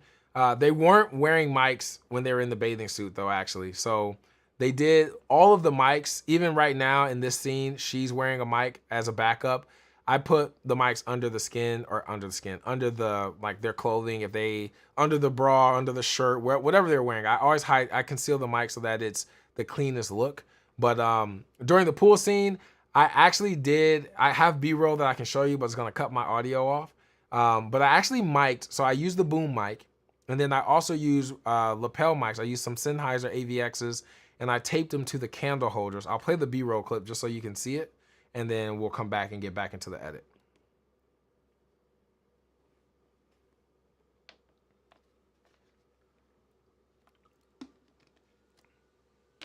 So that's basically, I know it was a short clip, but that is basically, I did that so I can get better ambience. I wasn't paying attention to the music though, and I'm so upset. That's one of the last things I'm gonna talk about is the things that I would change if I had to refilm another bridal shower, which I'm doing in a week, and I'm bringing the heat. I'm bringing the heat to this one. So hopefully it's a step up from this production, but let's get back into it. Let's get it going. So the next thing on the list, so far we talked about transitioning using hooks, creating B-roll montages to take you from one scene to the next scene. We talked about cropping in on clips to change the perspective. And then I also told you guys to just let the camera roll. It seemed, for my second, it was the craziest thing because I remember telling him like, man, I don't need these long takes. This is when he first started with me. I was like 10, 15 seconds max. I don't need anything longer than that. And now I'm like, dude, I need, like, don't stop recording until I tell you to stop. Because you really don't, like, when I started just letting the camera roll for an entire scene, then I started realizing that I was catching more than I would have if I just was stopping. Because as soon as you stop recording mentally, you're like, okay, cool. I don't need to film this. You stop. But me, like, I let the camera roll all the way until that moment is fully complete. And I'm reframing, I'm moving sides, I'm focusing on different faces, and I'm listening. That's a big thing. You gotta listen, because if you hear someone laugh, hear a conversation spark up from someone that you got mic'd, you gotta be able to pivot and move fast enough to catch it, especially like with this entrance, it was just me up there. So if I didn't get enough coverage, we're at the wrong spot. If I didn't get enough coverage for this entrance, then I might not have been able to even edit this, which was significant to the story. Them leaving the coffee shop and showing up at the house and their reactions is significant to what the bride wanted to do for them. And having those reactions on camera is the whole reason. Like, yo, we want to know, I want to see how happy you were when you got here and you saw all the things that I did. So that was huge. Keep the camera rolling, move around, and crop in on those clips to create, new perspectives in your films. I have a film next month, and that's what I'm going to do. Let the camera roll. This, I'm telling you, I know it's covering my face again, but this is key. Let the camera roll. You will feel like you're wasting time, but I promise you, when you get back to the edit and you're like, dang, man, if I had a couple of clips of people laughing, and you go through that one of those long clips and you'll see someone laugh in the background, you can punch in. If you see someone, if you're focused on someone and they're not talking, hold the camera. Like, I literally try to hold the camera on a person's face until I get a reaction. Good reactions on the wedding day is obviously crying. If there's any type of tears, get that. If there's any type of laughter, that's amazing. And then those faces, not the RBF face, this, you don't need that. But if they go like something like that, like react, like oh my God, I can't believe you did that. That's a good reaction. If you get dialogue that's like, maybe the bride walks in and she's like, I'm about to pour a glass of champagne. And then you could throw that reaction clip of someone going like, oh my God, like, reacting that way. So focus on that. I think that'll really help letting the camera roll, key. So the next thing I got, we're almost done, y'all. I promise. I was trying to get it to an hour. We're at an hour and a half. I probably got 20 more minutes, and then we're through this edit, and then open it up to Q&A, let it roll for a little bit, and then that's that. So the next part is we talked about the entrance.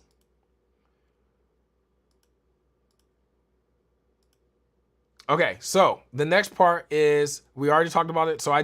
So far, there's 2 hooks in this film.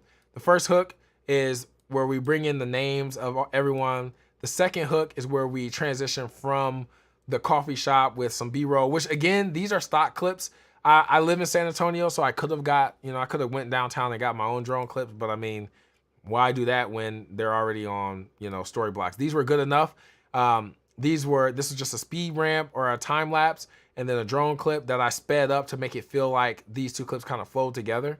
But both of those came straight from story blocks. That's the power of story blocks too. You can just find B-roll. I was looking for like downtown San Antonio, like Riverwalk footage. I wanted to show people like walking on the Riverwalk and stuff like that, but I couldn't find any. And I didn't feel like going downtown. So this is the second bridge where we transition back to the house. And then right after this scene, this is again where I'm talking about building the audio, letting things die off. I actually want to show you this part. We let the audio die off for quite a bit. It dies off with just ambient sounds, which is this track here. This is like, I'm gonna mute this track and then I'm gonna just play this scene so that y'all can hear what it sounds like. having ambient sound makes such a big difference. It just fills the space. Like I hear a lot of, and I used to do this too in my wedding films. There'll be dialogue that's so crystal clear that you hear all the imperfections. And by imperfections, I mean you hear when a person goes to inhale and then you cut the clip, but you didn't like cut it in a spot where it sounds like where you either cut out the inhale or something like that, you know? So you hear all those like little audio cut imperfections. So I'm gonna play this like maybe 10 or 15 seconds so you can hear what it sounds like without the sound design layer. And then I'll play it again with the sound design layer. Actually, there's no music anyway. So I want you guys to hear this. So here we go. That is so cute. Oh, I love it. Oh my gosh, that's so cute.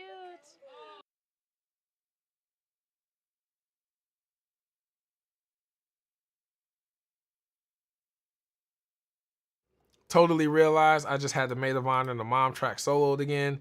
So let's do that one more time.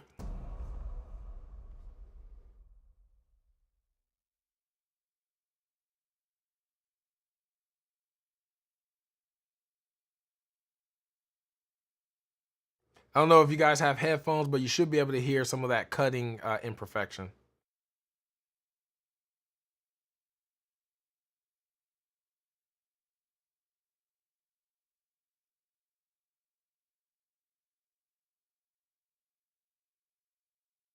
Right there, that's what it sounds like without the background. And so now I'm a solo. Oh, I think I still had a track solo. My bad. I'm gonna get it together. I promise y'all. This is the first one. Just bear with me. Thank you for everybody like letting me know. I'm gonna play it one more time so that y'all hear it. Let's make sure there's nothing else soloed. So we're gonna mute this track. Boom. All right, one more time. Third time's the charm. Here's the scene. Here's the scene without the ambient audio. So the sound of wind and trees and stuff like that. That is so cute. Oh, I love it. Oh my gosh, that's so cute. So Oh, everyone, grab your glasses. oh my gosh, Clarky. And let's do a quick toast right here, I say, if you want to grab them. Okay, pictures? We just want a picture. I'll send this to you. I love that. Beautiful, honey. So beautiful. All right, y'all. Can we do the toast? Let's do the toast. I'm actually gonna let it play with the Celebrating music with coming the back most in too. important women in my life. Enjoy. Thank you, girl. Cheers. Oh, wait, I gotta get closer. Cheers. Boom. All right, so that's what it sounds like. If I was to play that scene, in my opinion, if I were to play that scene without the ambience, it felt dry. I don't know if you guys felt that, but I'm gonna solo the ambience so that you can hear what the wind and the birds and the stuff sounds like, and then I'm gonna play them all together so that you see the whole picture come to life. So this is just, and I can play this without muting myself. This is just the wind noise. And it starts, I need to bring this up. The wind noise starts immediately when the music stops, because that's the scene that we're in. If we were inside, then the ambient sound would have been more of like, you would have heard like that fluorescent, light bulb, like you would have heard indoor sounds. But since we were outside, the camera was outside, I sound designed outside noise, which, wind, and it was actually a super windy day too. So the wind that I used was perfect. And I think I compound clipped this, but I EQ'd it so that I can brighten. I wanted brighter wind noise because it was the darker, like it's hard to explain, but like there's some wind noise where it's like very low end heavy, and then there's some wind noise where it's like very bright. And I wanted more of that bright tone for this. This is just what the sound design. I won't play the whole thing, but I just want y'all to hear it.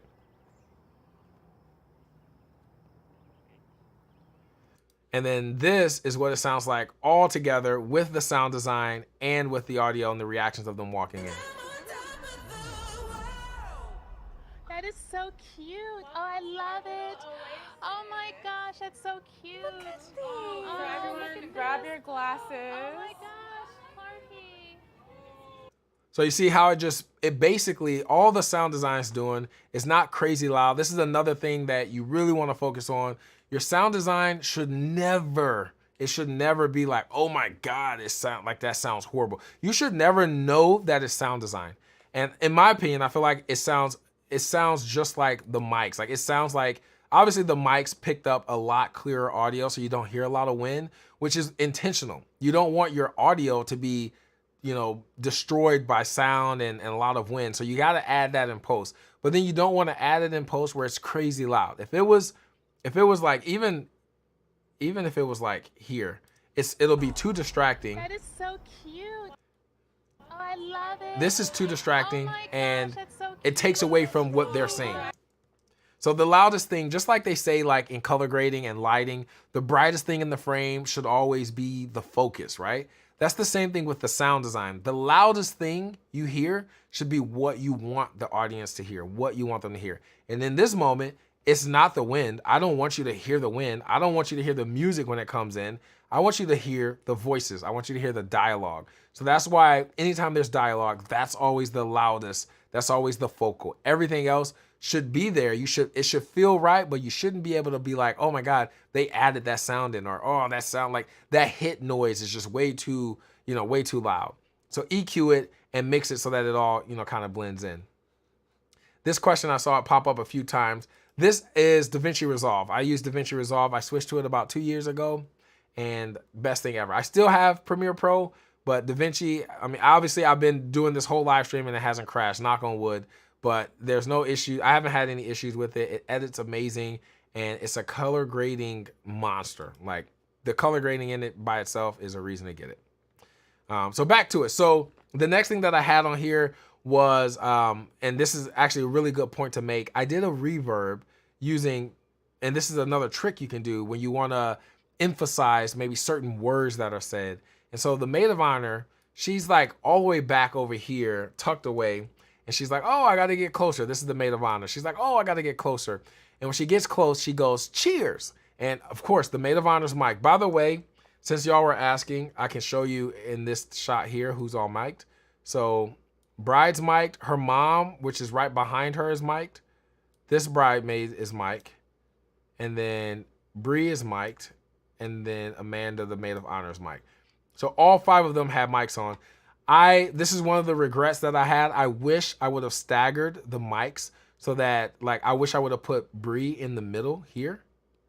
And then I wish I would have switched them just so that this person could have some, if they're talking, it can get picked up a little bit better. Basically, these 3 people, let me clear that and go back to it. These 3 people, every time they said something, it was just an echo mess. So I was only able to use audio from the people that was actually mic'd. So that's like one of my regrets. I wish I would have strategically had them walk in a certain order so that if they did say something, like chances are one of these side mics would have picked it up. But back to it. So this is a good coach. I will answer that question in 2 seconds. So I use reverb to emphasize where the maid of honor says cheers. And if I can find it on here, I will show you. Here it is.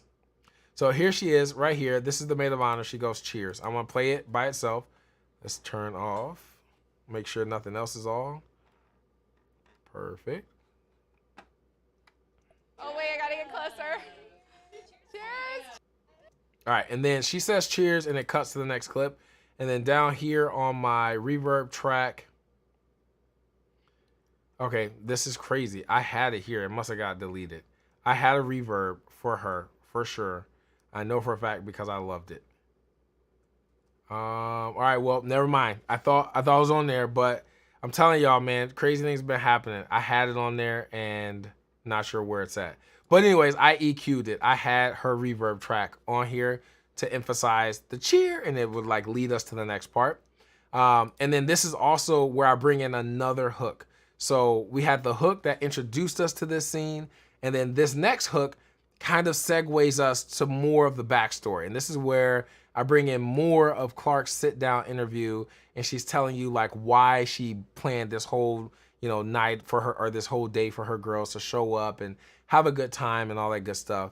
And it was significant in the story because you needed to understand as a viewer why everybody was getting ready to jump in the pool. If I would have just cut from them toasting to everybody in the pool, we would have felt like things were off. And there's 2 things I want to say about that. But this question, Coach asks, aperture used in this scene to capture so that you can do the crop in and remain still in focus. So I shot most of it at a T, like I would say probably T4 was the lowest that I went, or I guess, lowest that I went. I usually keep everything around a T2 or T like 2.5. And I'm an ND guy. I throw NDs over my lens. The Ursa and the Pocket 6K Pro both have built-in NDs. And so that's how I'm able to retain the proper exposure, but then also keep that shallow depth of field. As far as exposing, since I was so far back in this scene, almost everything was like close to that 10 feet. So because I'm so far back here, all of them were in focus. And when I zoom, like this initial clip, I guess I should show you. So I was so far back that when I was focusing on, I might have been focusing on the maid of honor because she was mic'd up. But since she was so close to her, that same plane was all in focus. So that's why I was able to cut in and look. There's been plenty of times where I tried to pull that off and the clip was like slightly out of focus. Even in this film, I believe I have a few of those shots, but you throw it in very fast, you can't really tell. You can't focus on it because it was just like a cutaway clip. You know, it happens really quick. So the next thing, so again, I bring this up again because right after they say cheers, we introduce the music. The music becomes the loudest part because that is what I want you to focus on. The music as the transitioning part, and then it dies down with the audio, bringing back in with a hook. The hook is the key to pacing, to changing the scene. You can use a hook to go from fast to slow. You can use a hook to go from fast to faster or slow to slower. Like the hooks are just there to help you transition and get away from the current segment or story and start something new. So for example, this was the grand entrance, right? Where they walked in the house. I needed to transition from the grand entrance to the moment where they went down and started the actual bridal brunch. And so I did that using another hook, B-roll, and all this, I have it off. So all these clips is just B-roll. This is the second thing that I staged of the day. So I staged the toast at the bridal or at the New Braunfels coffee shop. And then I was like, hey, y'all should all come down the steps and like, you know, she'll go down the middle with champagne, like a Soul Train line, and y'all all just kind of vibe and have a good time, like pre-gaming. And everybody was on board with it. They did that. Those were the two things I staged in this whole film. And I think this was perfect because this made everyone kind of bubbly and just, they felt good. They felt like we're getting ready to have a good time. It kind of made everyone get into that, like, let's have fun mentality. So I had them all do that. And I had brought in the interview with Clark where she was explaining what she was actually, why she did this for her girls. The interview also, this is another thing that I'm kind of exploring this idea. I initially didn't have plans to do an interview. I just was going to edit what I got. But then there were so many things that happened that I didn't have dialogue for to like make it for you guys to watch it. Like I knew because obviously I filmed it. I was a part of the day. So I knew why they were at the coffee shop. But the viewer, you guys would have had no idea why they started there unless someone said like, oh, the house wasn't ready. They needed more time. So we came here first. And so that's why I interviewed, I met up with Clark. I reached out, I was like, hey, we need to do a sit down interview. I was hoping I could do some with her bridesmaids. And that's when she was like, oh no, all my girls live out of state. So, you know, that was basically a no-go. I think even her mom lives in California. So I couldn't do interviews with everybody else. I was bummed about that. But that's why I ended up doing a sit down interview. And I'm glad I did because all the reality shows, that's what they do. They show you a scene and then they put it together with an interview. And I think I like the idea of doing post interviews better than I like doing pre-interviews because I was able to get her to talk about moments that in the interview, if we did it before, it hadn't happened yet. We would have had no context on it. But since we already had that day and we did the interview 3 days later, I was able to bring up like, so what happened when y'all went to the pool? And she gave me a whole, that's that next part where she's like, oh my God, WAP started playing and my mom was there and blah, blah, blah, blah, blah. So that's how all that kind of happened. But anyways, back to this. So we do the hook. Clark's explaining to us why she did this for the girls. This is the B-roll segment. And then the very next thing, and this is where I start talking about music again and the importance of good music and what music actually does for your film. I want to play it because, is this track 15? I feel like it's going to be a slight echo for a second because I want to hear if I feel like these clips shouldn't be disabled.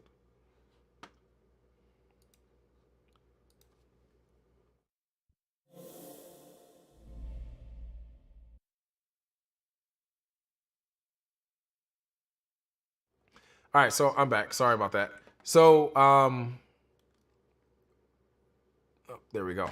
So the next part, after that second hook, we go into another scene, and this scene is basically kind of more interview driven. It's more like narrated by Clark, the bride, to explain to y'all where we're at in the day and then what's about to happen. Because what essentially I didn't want to do was basically what really happened is they all showed up. They had food catered. They had another sit down where they were just all eating and, you know, taking photos and just kind of like doing girl stuff at the table. And I didn't want to do another scene where it was like someone talking at a table. I felt like since we did that in the beginning, we kind of gave that spotlight to her mom. I wanted to transition us and go straight to the main event, which was the pool party. That was like the heart of the whole bridal brunch. So I let Clark kind of drive it out. I did a lot. This scene is really, really good. So all of these angles from here all the way until this part, all of this is just me and my second, and most of them is just a lot of cropped in clips. I'm gonna show you guys how many times I cropped in to make this scene. A lot of times is because I was in the shot, he was in the shot. Like he was literally in my shot the whole time and I had no idea. We're both wearing headsets. I could have easily been like, yo, move, you're in the way. But like, I never seen him in the camera. Like I never seen him, it was weird. And I usually don't make mistakes like that, but it happened. This clip, I wanna bring this one back up because this clip that you're seeing on the screen is actually still a part of the entrance. So after the toast, I run down the steps because what happens next? They go down steps. We need to show them coming down to the bottom. So I had to fly down there. My assistant was here and I told him, no, go back there behind the table. That's where they had the decor of the table. So he runs over there while I run all the way to this corner. And as soon as I turn around, I get this shot, which is what I use. And I use like a J cut, which is basically bringing in audio without showing the face of the bride saying, come on guys, follow me. And oops, wrong spot. Back to the clip. So we go from here, I'm down at the bottom, and then this is the raw clip. So you'll see exactly what I mean by how my assistant was in the shot. And I went back up because she said something and I thought they were doing something else. And then I'm like, oh no. And then I run back down. But see how fast it happens? Like as I'm running back down to the bottom, they're coming down the steps. So I have to just turn around and film. I didn't even have time to go way back there. And my second, you can see him in my frame right here. So my second's there, I didn't notice. Everything happened so fast that I really don't have time to react. I'm just like, okay, we gotta hurry up. Because one thing you don't wanna do with this style is stop people. You don't want to ever stop them. Wait, don't come down yet. Wait, come now. Because then you break them away from the moment. They are already in the mindset of like, oh my God, Clark did this for us. And they're having a good time. They're happy that she did this for them. They forget about the cameras. When you stop them, it's like a wake-up call. You snap them out of it. This is what infuriates me, like during first looks at weddings and the photographer goes, oh my God. As soon as you say that, it like snaps them out of it. They're like, oh crap, I forgot these cameras are here. Oh yeah, I'm mic'd up. They instantly remember and it snaps them out of like whatever they're actually feeling. So you never want to stop them from doing what they're doing. In this moment, they were coming down the steps. It was either get to the bottom and get the shot or I missed the shot. That's just is what it is. You don't want to stop them because then they'll start getting conscious of like, oh yeah, the cameraman's here. We're mic'd up. They start paying attention to you more than paying attention to what they're actually supposed to be paying attention to. So this same clip, let's go back to it. I run down the steps. They're coming down. He's in my shot. They make this corner. And then my actual shot from here, he's in the background the entire time. I had no idea until I started editing how I was able to miss that he's just right here the entire time. But he was there, and I'm gonna show you the edit. I basically crop in so much that I reframe to this. I reframe to Clark's face when she's talking. So like this, he's back there again. I reframe yet again to just like this, just so that we can focus on who's actually talking. This is the beauty in shooting in 4K. You get that ability. So obviously I have one 6K camera, but my second is the one that used the 6K. And I had the Ursa 4.6K, so it's a little bit wider than 6K, but not a lot. Or wider than 4K, but not a lot. So here's the timeline. This is oops, we're cutting clips without, I didn't want to do that. This is where actually using the, cropping in, it comes in handy. So this clip, this is where they're at the top again. The original shot was this wide. We seen her, this was the caterer. She was like fanning to keep flies off the food. So we had to crop her out of it, reframe just a little bit. The next clip of them coming down the steps. Remember this?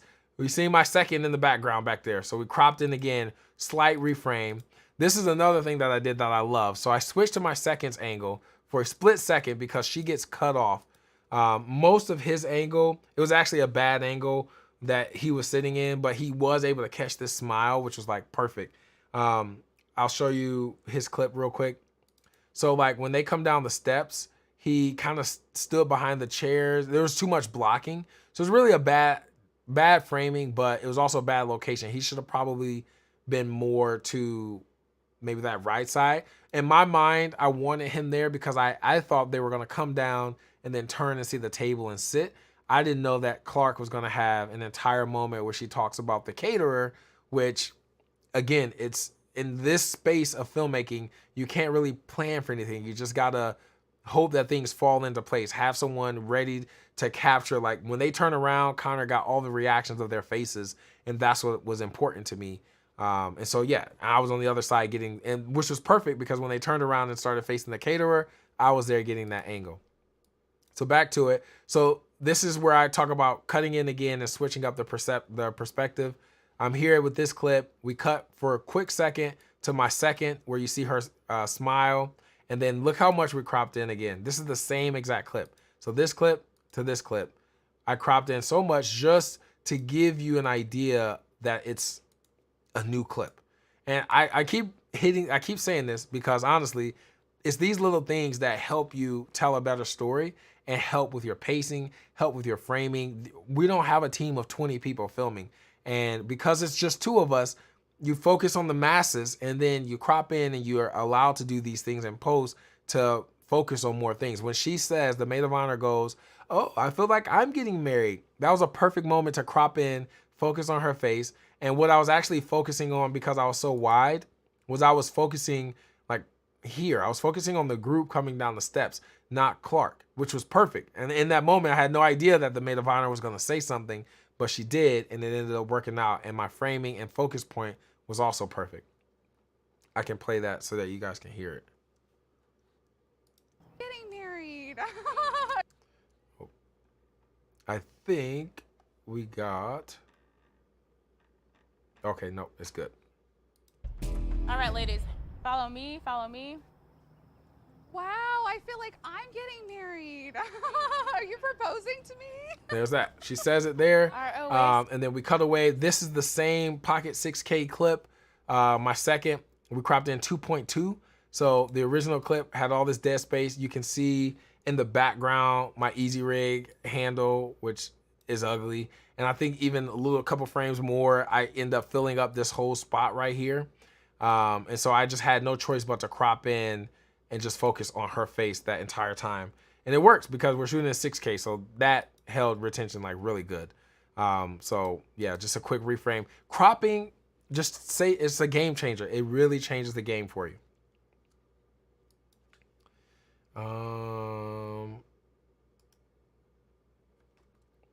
And then after this scene, we go into another kind of B-roll montage where we focus more on, it's kind of cutting to going from the party or going from like the dinner part to transitioning to getting in the pool.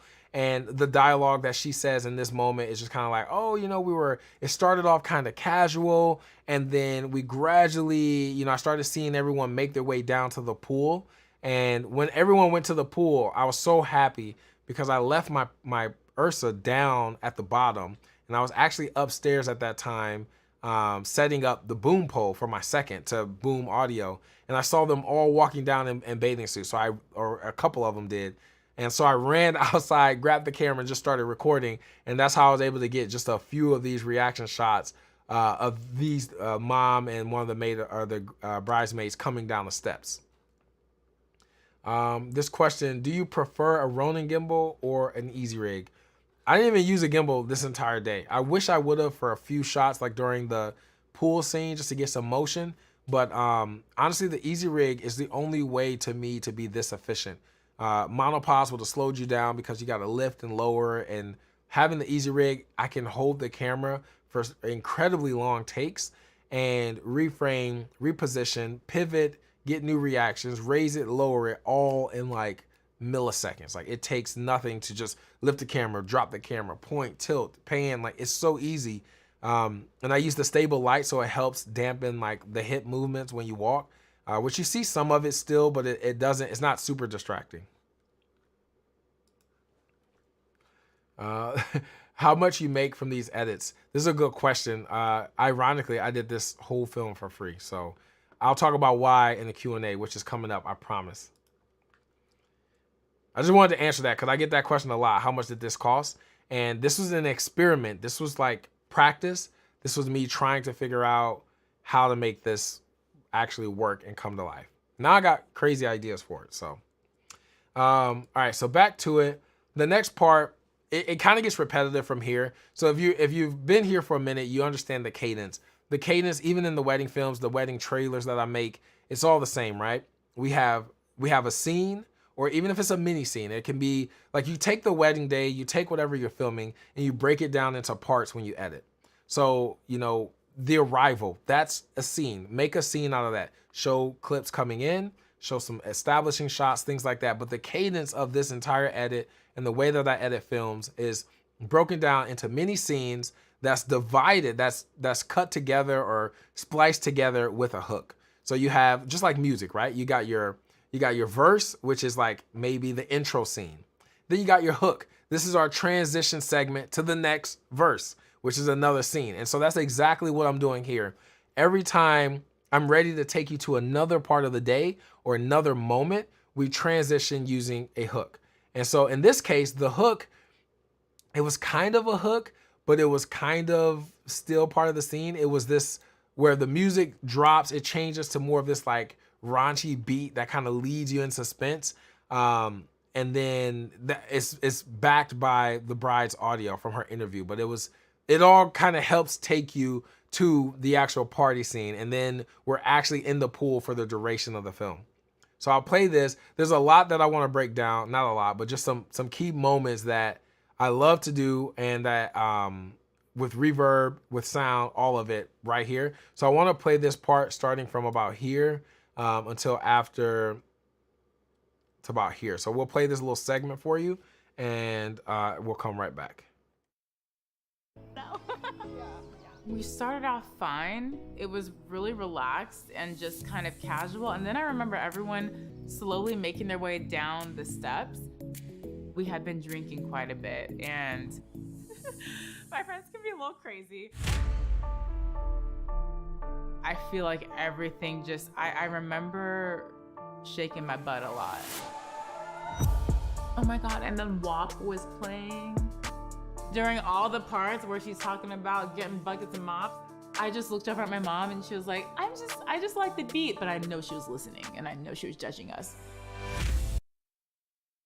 All right, so you probably heard a bunch take place. There's crazy sound design in this, and then we drop from one crazy, very, very like reality TV style soundtrack.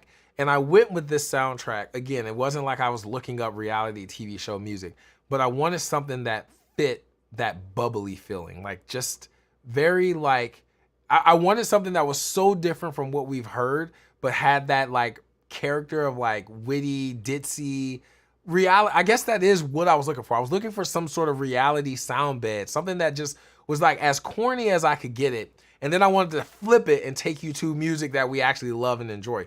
And so I took you within that whole scene. We go from this, you know, very whatever, I don't even know what you want to call this song. It's like I got it, I think, off Artlist. whatever you want to call that. It's like a reality TV theme song. So we go from that straight to this like dark hip hop, like lo-fi type of instrumental. And I love that because it's two completely different vibes, and it really pulls out the context and what she's saying, how she felt, you know, embarrassed that they started basically shaking their butts and her mom was right there. Like, of all people, she's shaking her butt in a bikini in front of her mom. I don't think any bride wants to do that or be in that position, but you can tell by what she's saying that she's like, she had fun, but she just really wished her mom wasn't there for that particular moment. And so the song, bringing that, you know, lo-fi kind of, you know, mystic type song back in and just kind of letting that carry instead of like the bright and airy soundtrack, really made you feel the disconnect that she had, like the embarrassment that she was feeling. Another thing that I love to do, I love to use this, is this is an augmenting bass drop. And I got this right off of Artlist, but if you have headphones on, it's gonna sound amazing. And when you play this and you mix this into your music, it always sounds so natural. Like it just, this particular one. If you have Artlist, I can send you a link to it. It's an amazing bass drop. I'm gonna play it so you can hear it.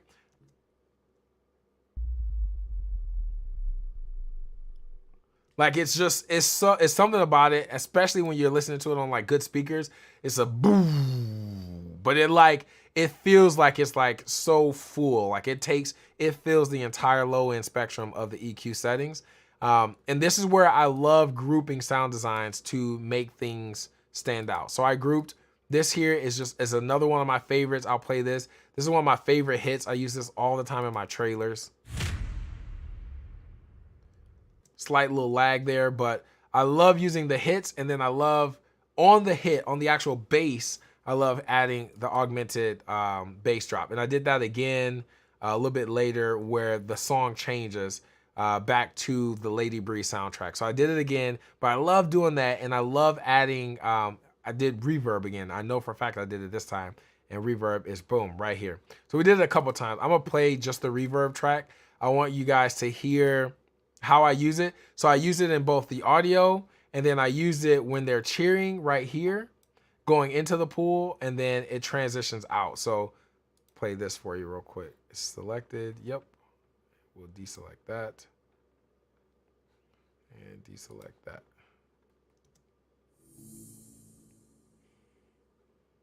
There's one more piece coming right here.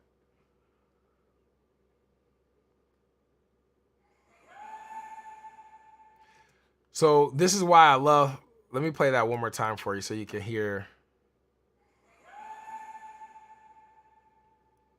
So this is why I love what I did there. This isn't even a sound effect. This, if I bring this down and just solo this track, this is actually ambient sound from one of the microphones that they were standing by. So if you remember, I told you I mic'd, I don't want to put their butt all on the screen, but all right, so these little things here, these candle holders, there was two on the pool. There was two sides of the pool that had it, this side, and then I actually added 3 more to the other side just so that I can put a mic in the same spot. So the ambient audio that you're hearing for this scene came from this, because my second was actually filming this with the Ursa and I was flying the drone. So there was no boom mic for this particular scene. So I had to rely on the mics that were taped here, which I'm so glad I did it because it helped fill the space a number of times, even in the mix where you hear the audio, which we're almost to that point. But this soundtrack actually came, and let me raise this up a little bit. This is the power in using reverb. I took that because it was like a whoo, like it was like a high pitch, and it sounds like that was a part of the song, but it wasn't. It was just sound design. I don't know how loud this is, y'all, my bad. This is the actual sound that I use. So that is from the recorder that, and actually this is a good shot that I can actually show you. So, ooh, too close. So there's a little bitty mic right here, and then there's another one that's another candle holder here that has a mic on it. And so I had the pool basically mic'd with 2 Sennheiser mics the whole time recording ambient sounds. I didn't expect them to sound great, but I was hoping that if maybe 2 girls huddled up in that area, that they were close enough to the mic and it would pick it up. But it was picking up too much ambient noise. Like it was really just a high quality sound design track. That's basically all that those mics were doing. The boom mic is where I got the audio that sound crisp. What did he say? What camera he used? So I use for this scene basically everything. I use Blackmagic cameras. We shot this with the Pocket 6K Pro and an Ursa Mini Pro G2. All right, so back to this sound design mix. So then the next thing that we did when we brought in this soundtrack, this came from Audio, which is AUDIIO. It's just like a lo-fi instrumental, but I was looking for something. I was trying to find something that fit Cardi B vibe. Is really what I was looking for. Like something like that Bodak Yellow bass, like that do do do do do do do do. Like I was trying to find something like that. And so I was looking up hip hop and just kind of, it took forever. This was the best one that I found. And I love this soundtrack because it didn't have a lot of high end. And by high end, this is something you really want to listen to too when you're trying to mix in dialogue. You don't want a lot of high EQ setting, like a lot of hi-hat, a lot of like loud claps, stuff like that that's filling up the high end of the mix is gonna be more difficult to EQ and clean up later. And if you look in this, I didn't actually even drop the soundtrack on that. Like normally I bring it down. I didn't even do it because of there wasn't anything in that space. Like it sounds so full already that all we did was lower the audio. And so when she's talking here, I kept mixing it. I don't know why I keep saying we, but I keep saying we. But I mixed it, reverb, and then we reverb it here. Wait, no, we reverb it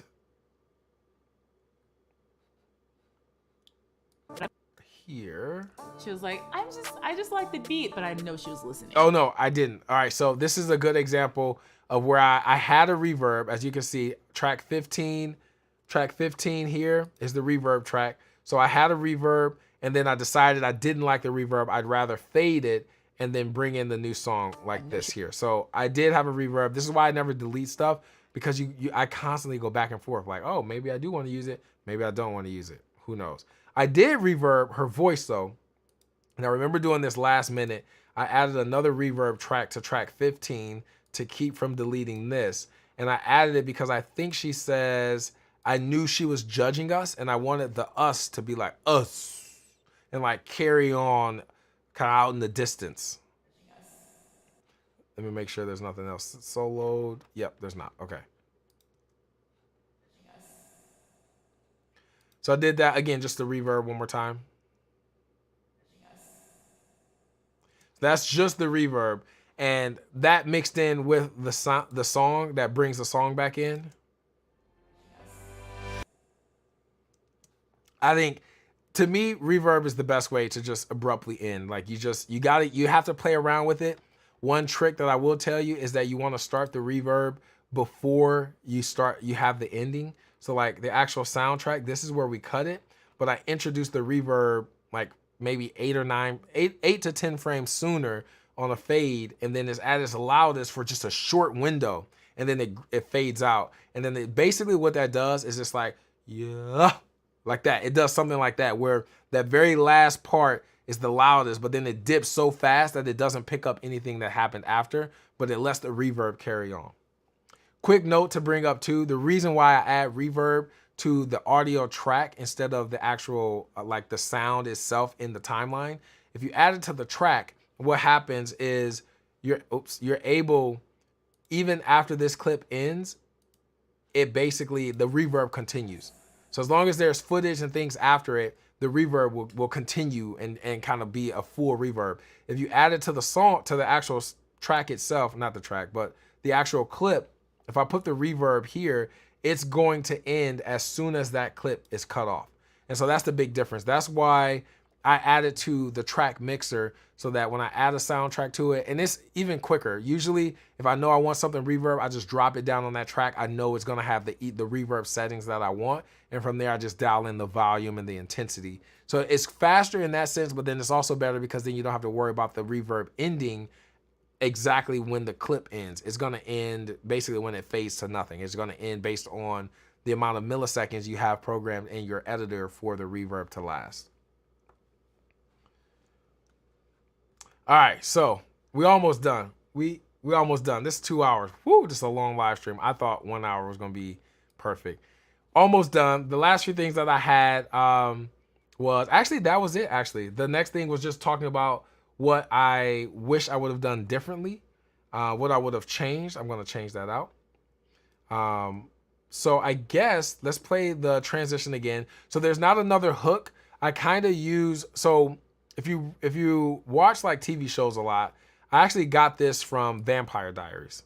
Yes, I'm one of them guys. I watched Vampire Diaries. I watched, what was the other one? Pretty Little Liars. Pretty Little Liars is a good example, actually, even better than Vampire Diaries. But what they do that I find so amazing, actually even Power on Stars, there's a lot of shows that do this strategy. The next time you watch a TV show, when it's getting ready to end, they bring in a very dramatic song.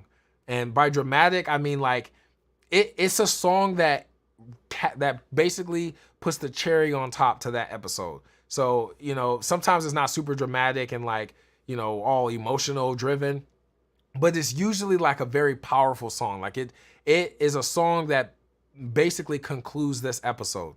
And every single time it starts about maybe 2 to 3 minutes before the actual credits start rolling, that soundtrack slowly starts to fade in. And then there's always this like voiceover, this powerful voiceover. You got like this track that starts and then the voiceover is like, before I met my wife, I would have never thought that I'd be the man that I am today. Because of her, I am successful or whatever. Like it's just this deep voiceover and then the soundtrack. And then we're seeing clips that kind of slowly lead you into the next episode. And so I took that same idea. Obviously, there was nothing more to add to the bridal brunch story. And I'm not filming their wedding.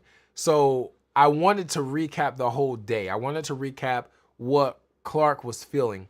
So I remember in my notes when I did her interview, one of the questions that I asked her was, what did you hope the bridal brunch would be for, or what did you hope your girls would feel from when they left the bridal brunch? You know, basically like, what did she think they would leave thinking and feeling, you know?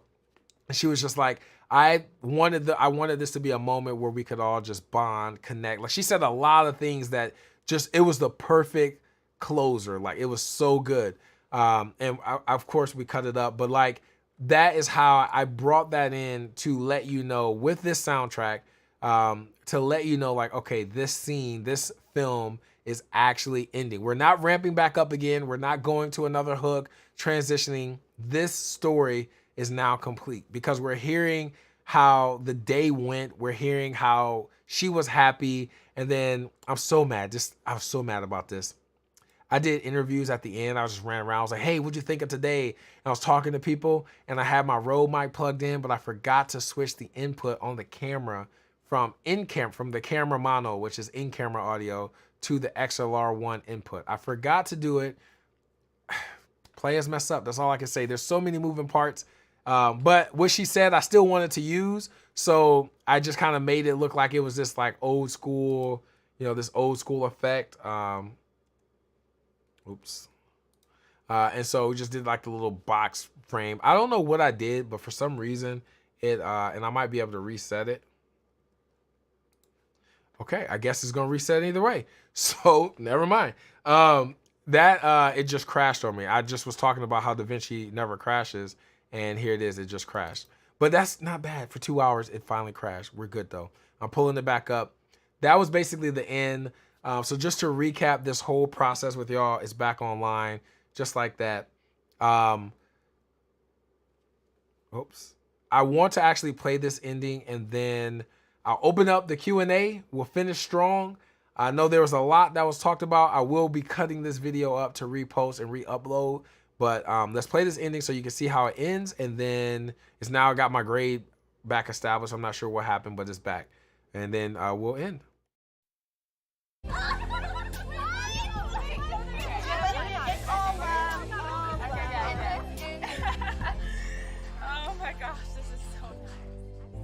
With my friends, we always go with the flow, and I love having these personalities in my life that if something doesn't go according to plan, there's always, you know, something else. All the reasons I love them are so different because I met them in different points in my life. It went fabulous. Lots of rosé, lots of love, and lots of photos. It was so far beyond what I even planned or put together, and I'm never gonna forget it.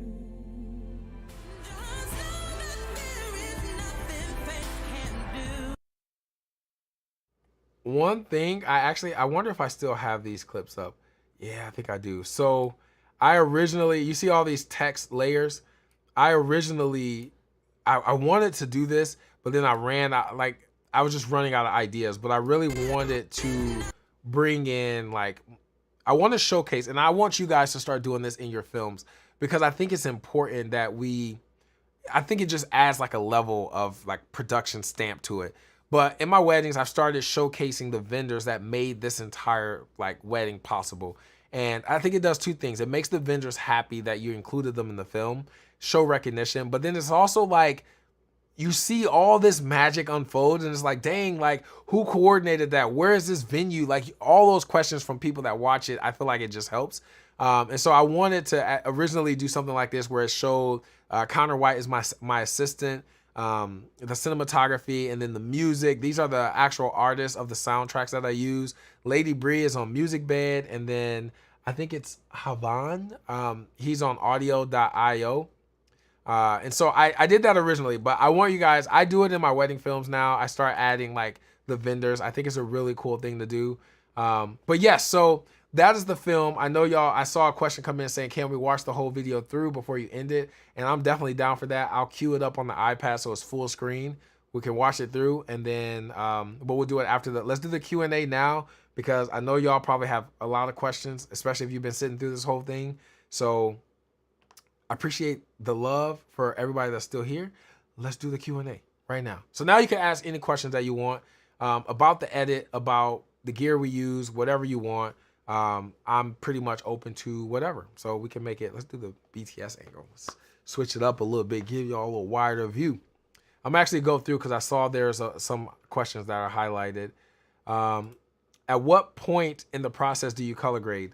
I don't color grade until the very end. Like, I mix the audio and then I grade it, because what I constantly find is that I am switching clips so much. Like in this, I'm constantly changing. There's so many clips that are grayed out.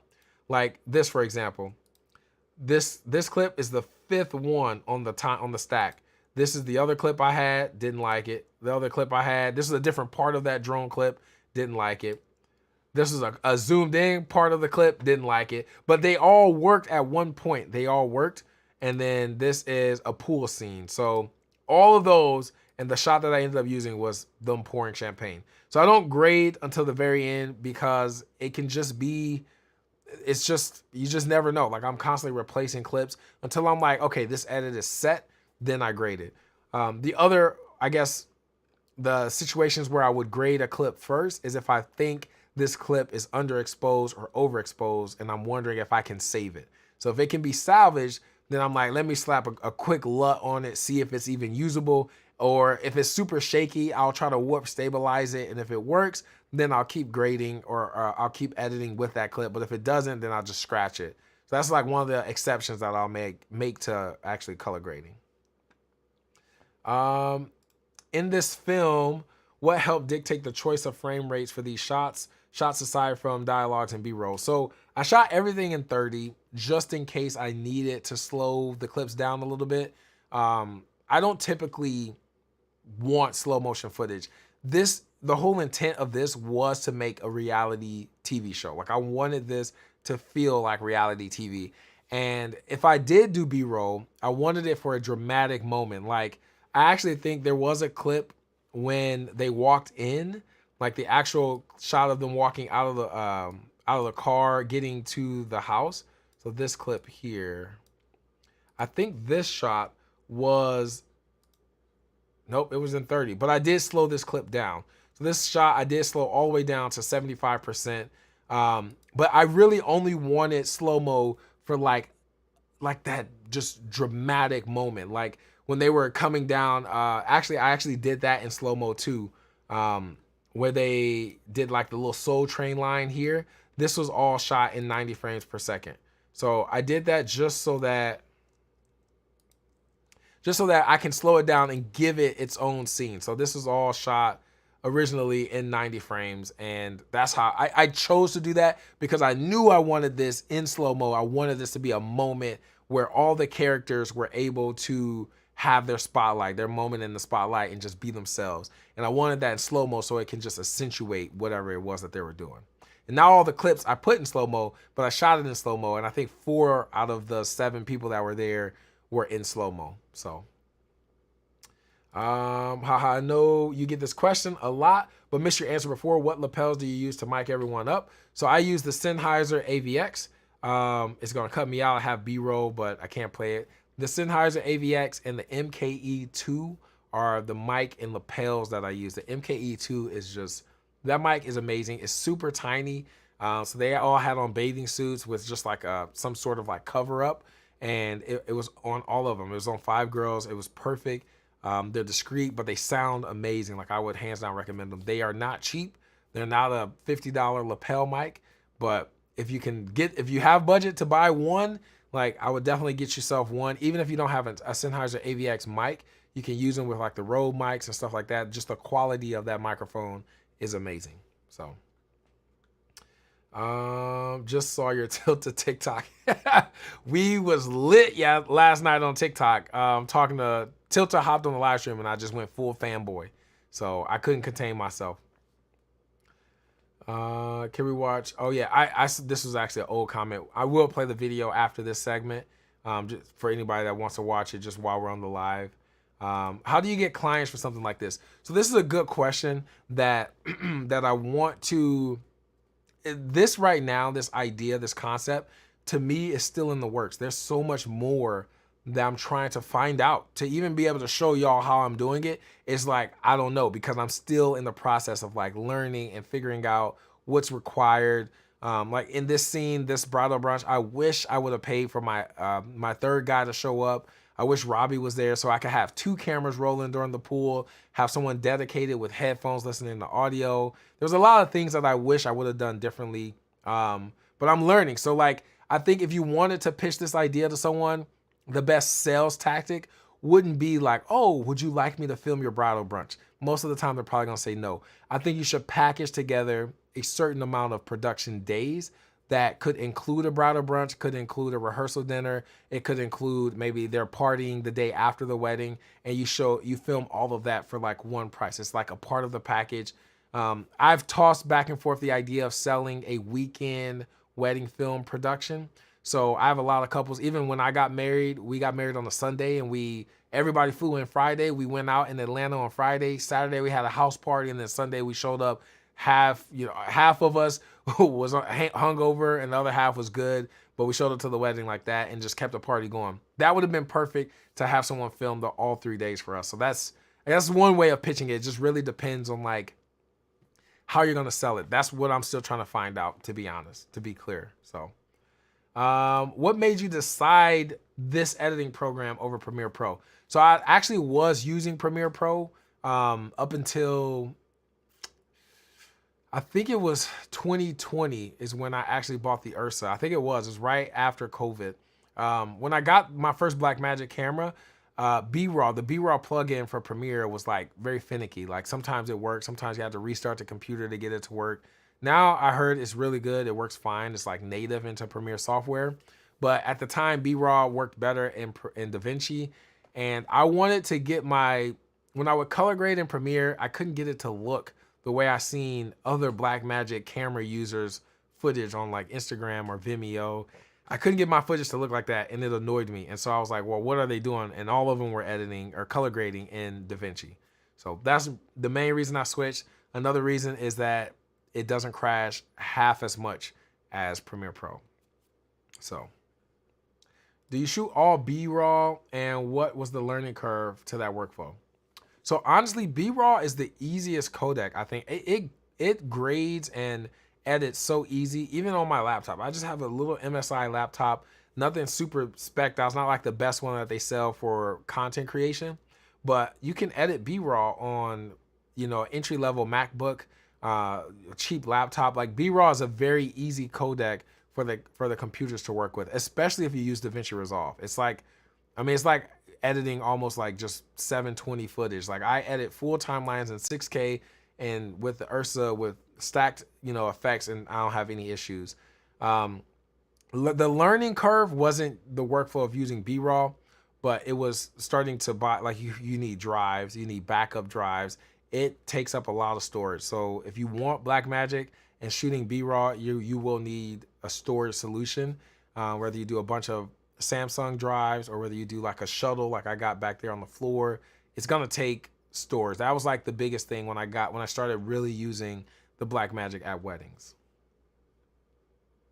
Do you prefer the washed out look, HDR look, over the high contrast, colorful commercial look?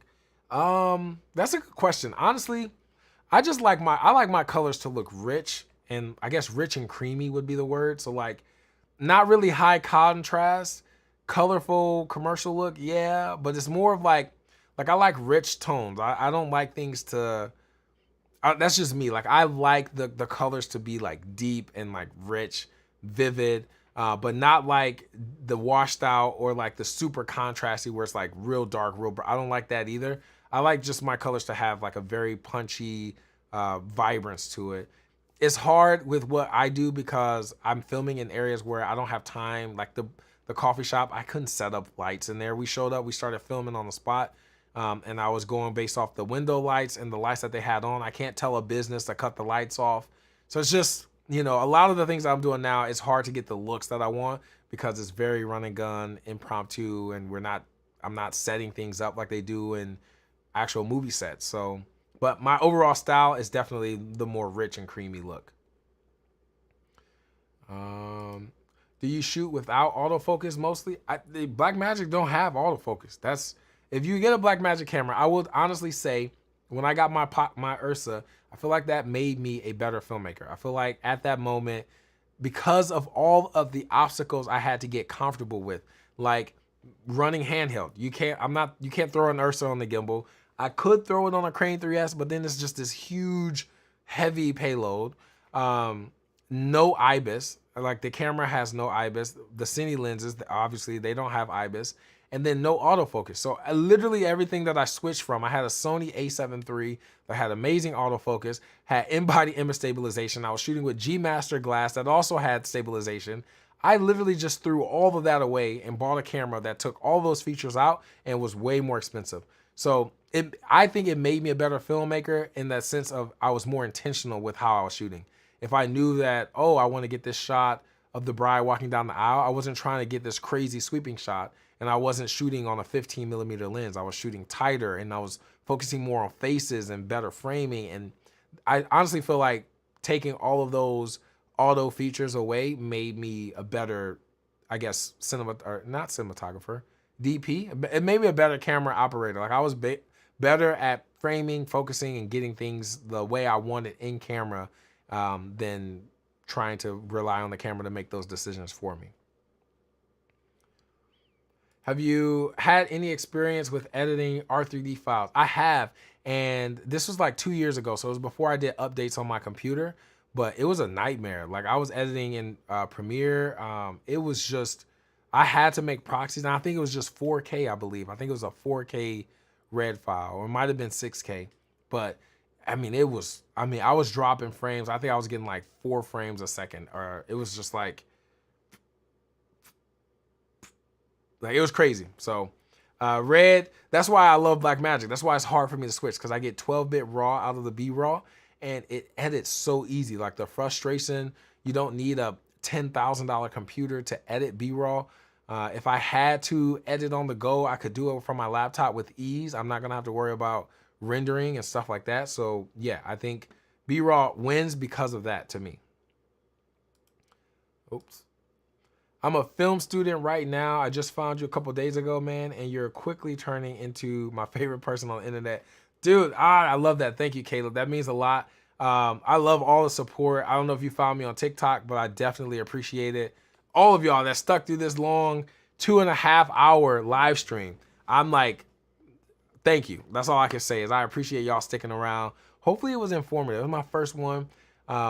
I will ask if y'all got any input, you know, shoot me a message on Instagram, give me some advice how I can make these better for you. I think next time I will definitely shorten my list of things to talk about so that I can keep it structured a little bit better. Advice for solo wedding shooting. So Neil, I don't know how long you've been on the stream, but I talked about it a little bit ago where I was actually explaining like letting the camera run and just recording longer takes. Get away from filming 10 seconds, 15 seconds, starting and stopping. Record, like when your ceremony happens, press record on the ceremony and do not stop until they walk out of the ceremony, and then you get ready to set your camera down. And I do that. I'm filming in the front, I'm moving, I'm walking. You can cut that out when you're editing, but the beauty of it is if you have to quickly react, it's already rolling. You can just point and boom, you're good to go. So my advice if you're shooting solo is to shoot longer takes. This is advice for anybody, even if you got a team. Shoot longer takes and be conscious of your environments, the people that are around you. That is like the biggest thing you can take away. When I was showing you guys that scene where I was up at the top and they all walked through the house and I filmed all of that by myself, you have to be that fast at listening and reacting, seeing things. And then when you edit, it's even worse because then you got to spend time scrubbing through and finding like, okay, this is a wide shot. Let me look at all the faces. Oh, that person's smiling. Let me see if I can punch in and save it. You got to pay attention to all that. But in the actual moment, pay attention to everyone that's around, listen to the conversations that are being told, and let the camera roll. Don't be so quick to stop recording, even if you feel like you've been holding it for 5 minutes already. Usually what happens to me is I'll stop and then something happens and I'm like, dang, if I would have kept recording, you know? So that's my piece of advice. 2.5 hours of gems. You stuck with me the whole time, man. Kel, I don't know how to say that. Kel advice, D film. That's crazy if you did, man. I really appreciate it. Thank you. Thank you.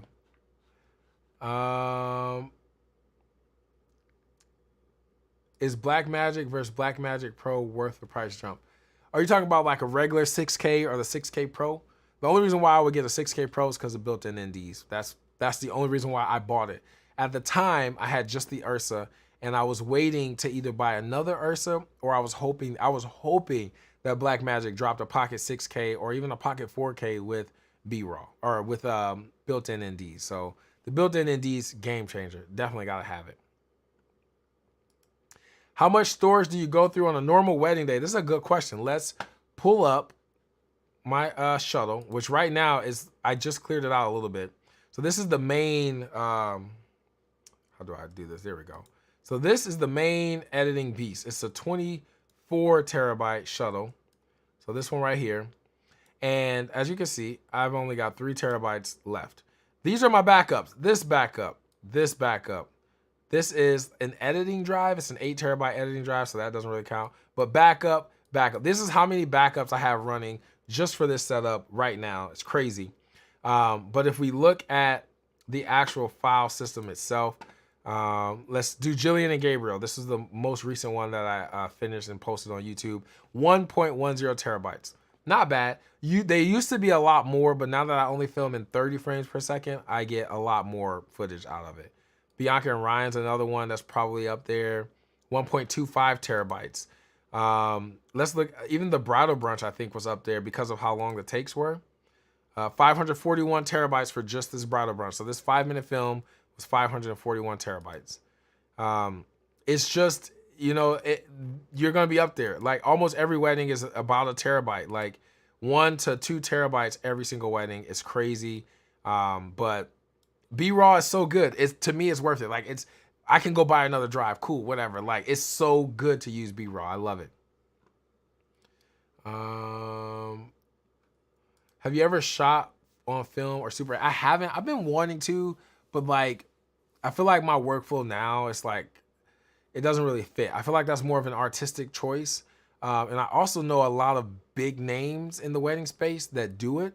And I feel like it's just like, that's their thing. And I want them to own that. Like, I feel like my thing is this reality TV style and I want to own that. I don't, you know, I just like fake the effect. If I have a clip that's imperfect that I want to use, like when the sister was giving her little spiel, like it was fabulous. The audio was bad. So I just ruined the clip even more. I added a horrible grade. I darkened it so much. I added a lot of noise and I wanted it to feel like an archive clip basically. Storage management. Do you delete unused footage, zip them, archive them? How do you handle extra footage? So I only keep footage of projects that I might still want to go back in and like maybe tweak, or maybe there's certain things that I want to remix the edit and share on my website. But usually what I'll do, like the Clark Bridal Brunch, I'll probably hang on to that footage just for more of learning opportunities for myself to keep going through, seeing what I don't like. Usually I delete all of them. Jillian and Gabriel will probably be another film breakdown that I do. I usually delete all of them, to be honest. I don't save all of them. I might keep certain clips. If I thought certain clips were great, I'll keep certain clips, but then I let go of everything else. It's just too much. Like I don't need, like 1 year I'll probably have at least 100, maybe more terabytes of footage, and I don't have the means or the need to save all of it. What's your favorite lens to shoot on? The lens I'm using right now for this shot right here is my IRIX 30mm T1.5. That lens, it's a beautiful lens. I actually think I have, or I can't cue up B-roll, but it's just a gorgeous lens, man. Like you can shoot at T2, get a crazy depth of field. I think the minimum focal distance is like 1.5 feet or something like that. So you can be relatively close, get a crazy blown out background, maybe 2 or 4 stops of ND, and then your shot is like gorgeous, like gorgeous, gorgeous. What level of compression are you using for your B-raw files? So I actually shoot Q5 with B-raw, and then my toast interviews, like in this scene, I shot in, I think 5:1 instead of like Q0. I shot 5:1. Toast, if it's super dark, I shoot like 5:1 or 3:1, 5:1 usually. And I say if it's super dark because to me, I feel like it retains, like it's not as noisy in the shadows. I light everything, but like, I mean, like there's some situations where it's still pitch black behind them, and I just want the toast to be like as crisp as possible. Everything else I shoot in Q5, constant quality, and it looks phenomenal. Been here since the first stream, wasn't missing this. Oh, appreciate you, Sean. Thank you. Thank you for the love and support. Thank you everybody for supporting, especially if you stuck around for this long live stream. I'm glad that y'all found it beneficial, and sorry about the hiccup in the beginning. If you have an unlimited budget, would you entertain getting an Alexa or Red? Are you being ride or die? I mean, I feel like if I had unlimited budget, yeah, I would entertain it. I would like to see what it's about. But what I've heard and what I've noticed is that like Reds are not, or not Reds, but like Aries are not running gun cameras. Aries require lighting. Like they require, you can't just show up and hope for the best and then film like running gun. That's what I've heard. Like, don't quote me on that. Reds, I've debated on Red. They're crazy expensive, and I don't think I want to go through the hassles of being locked into an ecosystem quite like that. What I love about Blackmagic is they give you everything every single time for one price. So when you get a Blackmagic camera, you don't have to pay extra to be able to shoot in B-raw, or pay extra to be able to get constant quality 0, or you don't have to pay extra. They give you the software. Like, there's just so much. Another perk with B-raw is that Blackmagic is the only camera manufacturer that makes the editing software, the codec, and the camera, and they all work together like Apple products. And if you have any Apple products, you know what I'm talking about. The just works. It just works. So I don't know if I would I don't think I would buy a Red camera. I don't think the best thing that they have is the global shutter. I think that's amazing, but I don't film anything that really needs a global shutter. So, you know, I'm cool where I'm at. Plus, I think I'm about to buy that Ursa 12K real soon. Like, I'm gonna sell these pockets and buy the 12K. I learned that from this film, this bridal brunch. I wish I could crop in even more. And I think the 12K and a pocket 6K, I will have unlimited croppability. And so that will go a long way with filming this reality stuff. Do you tend to shoot wide open a lot? I love shallow depth of field, but landing focus can be a challenge. So I shoot wide open when I'm not tracking. So like a bride walking down the aisle is a little bit more difficult to nail focus on. When they came into the house, they're not walking down a runway and stuff like that. So it was easier to shoot that open close to T2 and use some NDs and use my focus peaking to keep focus. But like mainly when they're a good distance away or they're moving fast, then I have to stop down so that the focusing is easier basically. So yes, that's kind of like a double-edged sword right there. I remote edit for a wedding company that shoots Red Dragon 6K, and I really just love that color science. So I mean, like I said, I edited red footage like 2 years ago. I entertained buying a red Komodo. The no for me was no NDs. If they would have had built-in NDs, it would have been an easy, like, I would have at least rented it to test. Because yes, I agree, the red color science is amazing. But I'm telling y'all, man, B-Raw Gen 5, I think Blackmagic is an underrated killer. They do have, there's some quirks, there's some things they need to get together, but it's so good. Like 12-bit raw from a pocket 4K for $1,000, like $1,200 right now, brand new, is unheard of. It's crazy. It's crazy. Oh, I actually forgot to plug the mentorship session. I was supposed to do that, but I was so frustrated. So it says, hey man, do you have a mentorship? Would love to jump on a call sometime and pick your brain about everything from business industry. So yes, I do. My mentorship session right here. I had a whole slide that I made and completely forgot to do it, but I do have a mentorship session. You can sign up on my website at justinportermedia.com/mentor.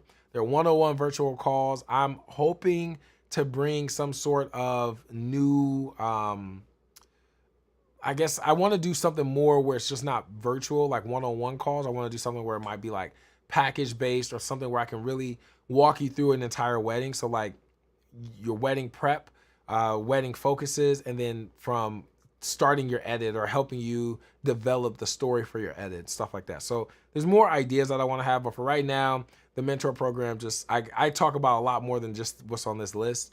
We could talk about whatever gear, whatever you guys want to talk about. I'm open to whatever.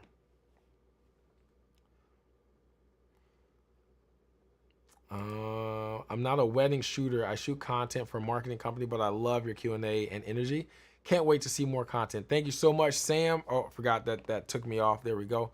I definitely appreciate it. I was gonna switch and do marketing stuff last year, and this whole doc style got me. I'm so sold in on this process. Like I'm ready to see this thing through. My end goal is to do a whole wedding, like a 1-hour wedding film that tracks all the moments, like, you know, the bachelor trips, the bridal shower, the picking out the dress, the rehearsal, like everything. It's just one long film that's a whole story from start to finish. That's just like bits and pieces of reality, bits and pieces of documentary, all mixed and fused into one.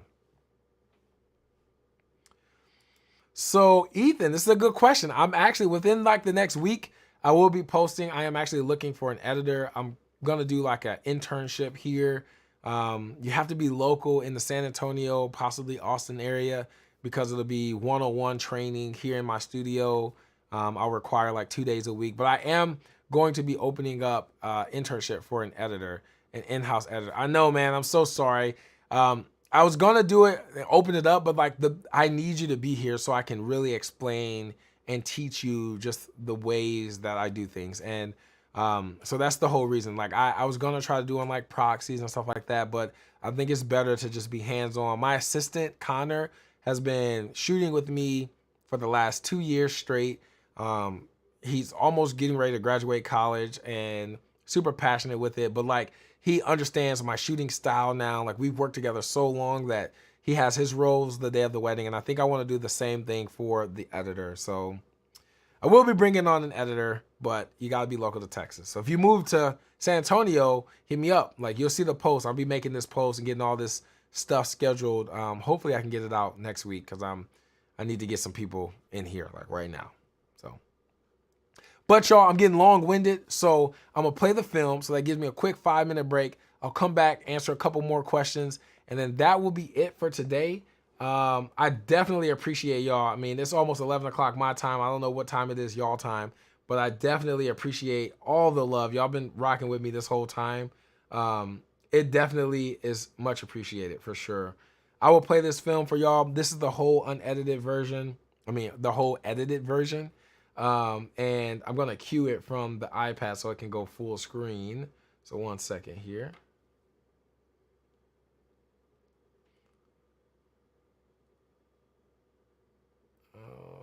of course, it doesn't want to show my latest film. There it is. All right, so I'm gonna play this real quick, grab a sip of water, 12 o'clock midnight, Florida time, dang. I'll play this film real quick. It's 5 minutes, 31 seconds. I'll come back, answer a few questions, and then that's gonna be it for this stream, y'all, until the next one. So let's go ahead and get this going.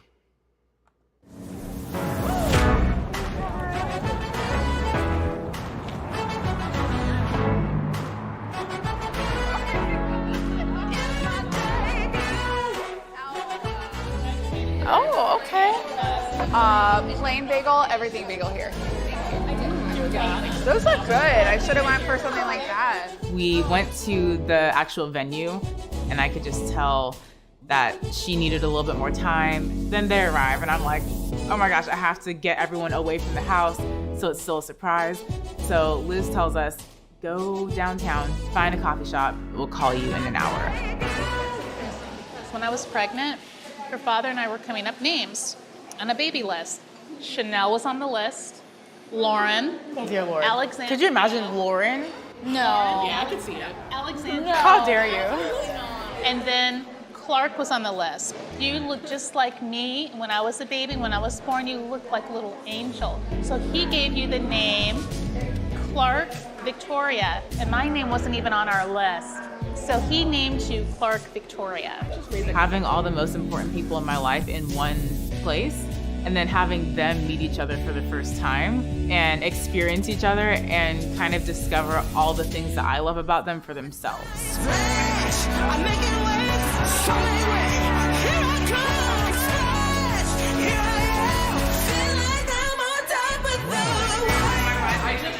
All right, y'all, raise your coffee cup. Your empty smoothie cup, plan C, ended up working, but the real party's gonna start in just a few minutes. I'm so excited that you guys are here. Let's go! So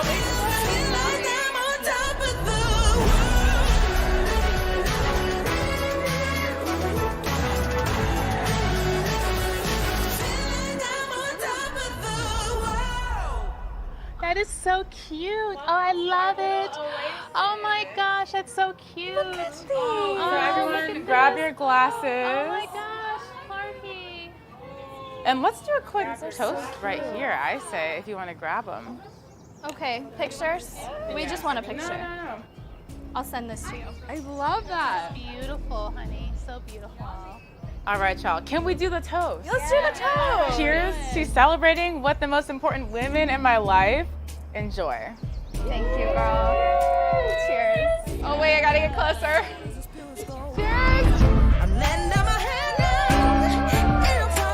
It was really fun to get to spoil my friends and to let them enjoy just being together, and they've been planning, they've been spending money on me and buying plane tickets and stuff. Salute, Clark. It was just really cool to see them be like, oh, I'm spoiled. I get a little vacation, and they didn't know what to expect coming in. All right, ladies, follow me, follow me. Wow, I feel like I'm getting married. Are you proposing to me? Our oasis for the day. Oh, this is beautiful. And these are my friends from Sorry Sorry. This is Camille. Hi. I'm excited to share some flavors with you and to just enjoy the day. Hey. You're like, I'm just here to have a good time. I don't know. We started off fine. It was really relaxed and just kind of casual. And then I remember everyone slowly making their way down the steps. We had been drinking quite a bit, and my friends can be a little crazy. I feel like everything just, I remember shaking my butt a lot. Oh my God, and then WAP was playing. During all the parts where she's talking about getting buckets and mops, I just looked over at my mom and she was like, I just like the beat, but I know she was listening and I know she was judging us. I'd say maybe breathe. Yeah, bring the baby.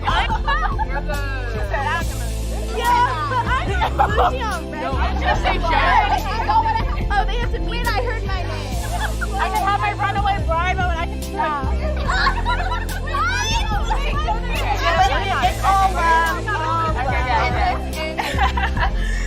Oh my gosh, this is so nice. With my friends, we always go with the flow, and I love having these personalities in my life that if something doesn't go according to plan, there's always, something else. All the reasons I love them are so different because I met them in different points in my life. It went fabulous. Lots of rosé, lots of love, and lots of photos. It was so far beyond what I even planned or put together, and I'm never gonna forget.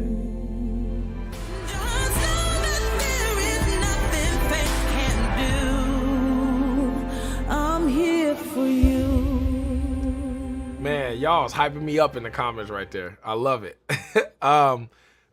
There's a couple high key, looks like a Netflix film.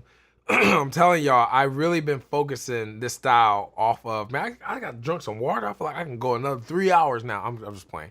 But no, so I've been focusing this style, piggybacking off of like Selling Sunset, The Bachelor, like all that like reality stuff. And I feel like this is the closest that I've got. There's so much that I want to do more. Like I originally took my cameras and lights. I was planning to set up a post-interview set at the house, and I didn't do it because there was all that drama in the beginning, so I didn't have time to get there and do it. But thank you, y'all. Like I'm so glad that y'all love the style. I can't wait till I can film this and fuse it with a wedding day. I potentially will be doing their rehearsal dinner. I might, it just depends. So it'll be cool to like get another part of the story and do like a part 2. But yeah, thank you. I really appreciate it. I hear the us, that little echo is so subliminal, but when you break it down, it all like, it just helps. It just makes everything kind of click, it's the best thing to me. Ethan, so I captured the audio with, I had 5 mics going, had 5 lapel mics on people. And then during the pool, I had my assistant. Let me show y'all the B-roll because I queued it. I'm so mad. I had like little slides. You won't hear my audio, but I'm gonna cycle through some of the clips real quick.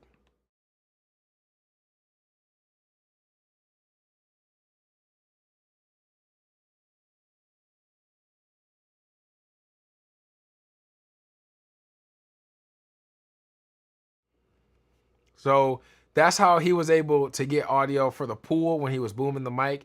And then I used these mics.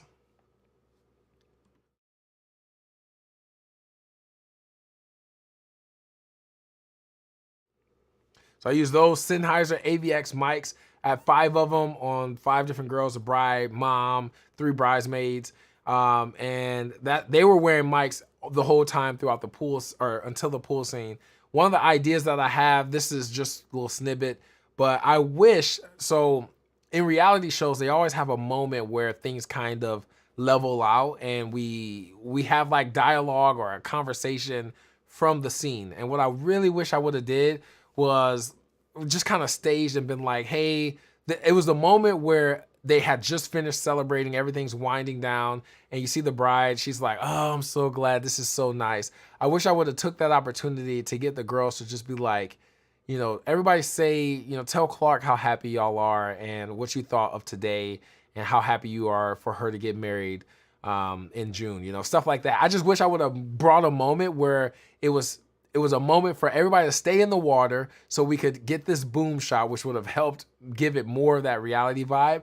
But then have people, the girls that were like sitting on the balcony, I could have reclipped a mic on them and clipped it behind them so it was hidden and just got dialogue from these people so that we can really I would have rather ended it that way than end it with the voiceover of Clark at the end. I would have loved to just have dialogue where the girls are like, girl, I'm so happy you brought us here. Like, oh, this was the best. Like, I think that would have been like so much better. So I got that on my to-do list. I got to start remembering you got to get a post interview. And you got to be more, I have to direct a little bit more. Like, yes, I want all the chaos, but then I also got to remember I'm trying to tell a story. So like, why are we at the coffee shop? I should have had Clark. Instead of the interview, I should have had her tell the girls, like, all right, y'all, I know I got a house for us, but they still were setting up. So that's why we're here. We're gonna stay here for about 20 minutes. She's gonna text us. I think that those little elements would have helped. I mean, it looked great already, but I think it would have been better doing it that way. So, Oh wait, I gotta get the mouse over here. Man, I love your films. What monitor are you using? Are you talking about these? Because this is not my editing setup. The editing setup is behind me back there. That is the Dell Ultra Wide 49-inch, and then up top is the LG CX OLED. And that ultra wide is a beast. But like right now, it's like condensed because I got that HDMI cable running to this computer. So you don't get the full width. But when I unplug it from the live stream, it's full. My timeline stretches. Like, it's the best thing ever for editing. You talked earlier about time coding. You have to, oh yes, I did bring that up. Let's do that actually. That's a good point. So, all right, time code, y'all listen.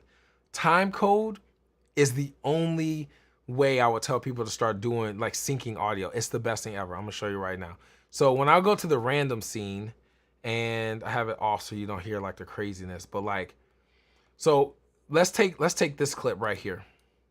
So this clip, I'm focusing on a bunch of different faces, but 5 people are mic'd. And you see this? 1, 2, 3, 4, 5. We got 5 tracks of audio. The ease of syncing the tracks, like, I just want to show you. I want to show you with like a raw clip. Let's show you with a raw clip. So I'm just gonna take. We know these are synced, which it kind of like defeats the purpose, but like whatever. So like we put them here, but like this is how fast. So I have a hotkey on my keyboard. We can extend this whole track, so we get this whole audio track, right? And then we get this whole audio track. So let's get the whole video track. I want to show you. So this is as easy as it is. So this clearly, this track has no audio with it, right? There's no sound layer. If I wanted to sync, I right click the 2. Normally you would do auto sync based on waveform, but there's no waveform on this clip. And if there was, it wouldn't sound the same as a waveform that's a mic on somebody's skin. So time code, it syncs based on right here. If you look here, it syncs based on these numbers. This is a time code clock. My audio recorder, the Zoom F6, they're all running. You jam sync them using a time code generator. I use the Ultra Sync one, which is just a little box that thing counts the time code. And then I plug that into my cameras, into my recorder, and it basically tells the camera to take this time code. So everything's synced with the time code little devices that I have. And so then in post, when it's time to start editing, all I do is highlight the 2 clips, and then I have a short key. I just press the S key on my keyboard, and it's automatic for sync based on time code. But that's basically what you do in DaVinci. You click it, and then boom, it's snapped. Like, it's synced. That's it. There's nothing else to do. It's ready to roll. If I wanted to do the same thing, like I wanted to line these 2 tracks up, then I can hit S right here on these 2, or oops, wrong button. Or I can do this again, sync, and then boom. That's it. I did that for 1 track. Since I recorded all 5 tracks into the same recorder, I only had to sync 1 clip, and then I just drug all the rest of the audio tracks under it. But like, if I show you this, let me show y'all this one more time. I didn't plan on breaking this down, but it's that good. I want to show you with just like a raw clip. So let's go to the coffee shop, and I can't see. So let's go to, I want to show you with just an actual raw clip when they're at the coffee shop for like the 2 scenes. So like this clip here, this A cam. Yeah. So Alt X to clear it. All right. So here's the whole clip. And then the only crazy thing is now I got to find the audio track. Normally I have it labeled a little bit. Coffee shop 1 is probably one of these. So what I normally do when I have like this many tracks is the cool thing is if I had a new timeline, let's do a new timeline. We'll call this test, just to show y'all. This is another benefit of time code. So I can take all my audio tracks, right click them, but this is all the same recorder. So I'll just take 1 audio track, right click it, and then I'll hit insert selected clips to timeline using time code. So what this does is it puts it on the timeline, and it correlates the time code with the time code on the timeline. So this time code started at 2 hours, 45 minutes, and 47 seconds. So it put it on my timeline at 2 hours, 45 minutes, 45 seconds. So then if I grab a clip, right, let's drag this down so it doesn't erase it. So if I grab a clip, like say I take all of these clips, and this is how I actually this is why my random scene looks so chaotic, because this is what I do. I right click and then I hit insert selected clips using time code.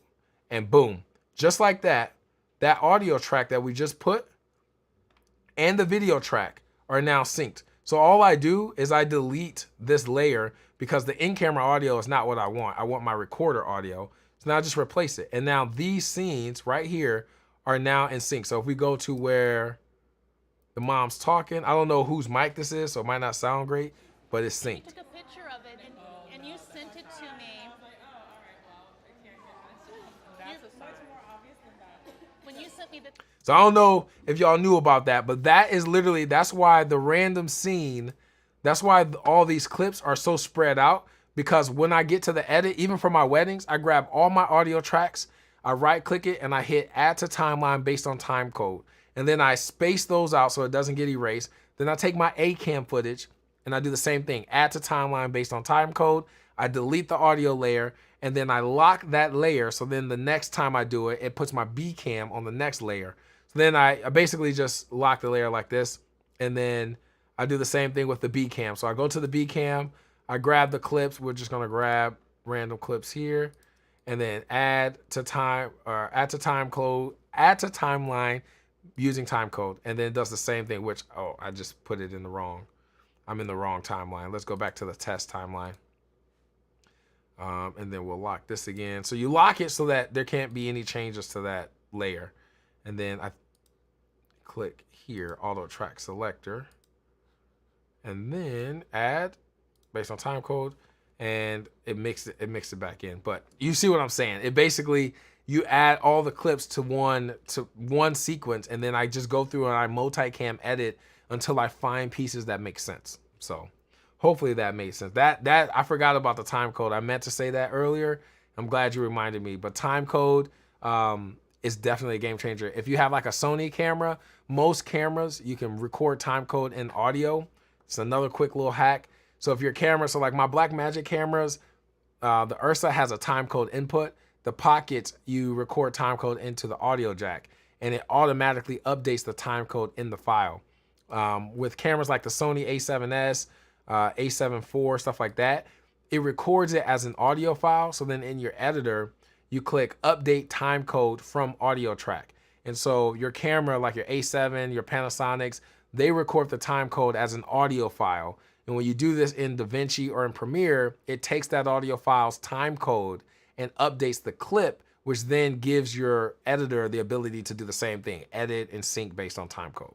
So just a little hack if you don't have like a Blackmagic camera or something like that. And there is definitely something like this in Premiere.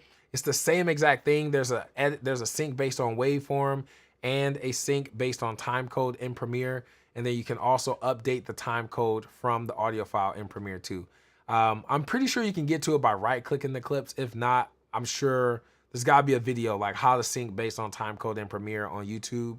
I will look that up. You should be good. So, but yeah, time code, I'm telling y'all, game changer, game changer. So I didn't mention anything. Nah, bro, this is better than The Bachelor. I love it. Thank you. But y'all, that's it. This live stream has been amazing. I'm so glad y'all stuck around midnight in some time zones. Thank you so much. Definitely, if you have any questions, follow-up questions, I'm gonna try to condense this video. Might have to download it, tweak it, and then re-upload it later. But if you have any questions in the meantime, like I said, my door is always open. Feel free to reach out. If you want one-on-one time, you can schedule a mentorship session. I don't like to plug this and make it seem like it's all about that, because it's not. I answer questions in comments, DMs, whatever. This is just if you guys really want one-on-one time to truly talk about something specific, understand something, work on an edit together, brainstorm together. This is just one-on-one access, and that's why I charge for that, because of the time that it is involving. So other than that, y'all, I appreciate y'all sticking around. With that being said, I'm gonna end this live stream on that note. Hopefully planning to do another one in 2 weeks. The next one won't be an edit breakdown. It'll be more of like open discussion, kind of planning and strategizing, things like that. Honestly, I have no idea. So just be on the lookout for another, live stream in a couple weeks. So that's that. I appreciate it. I will see y'all in the next one. That's all I got.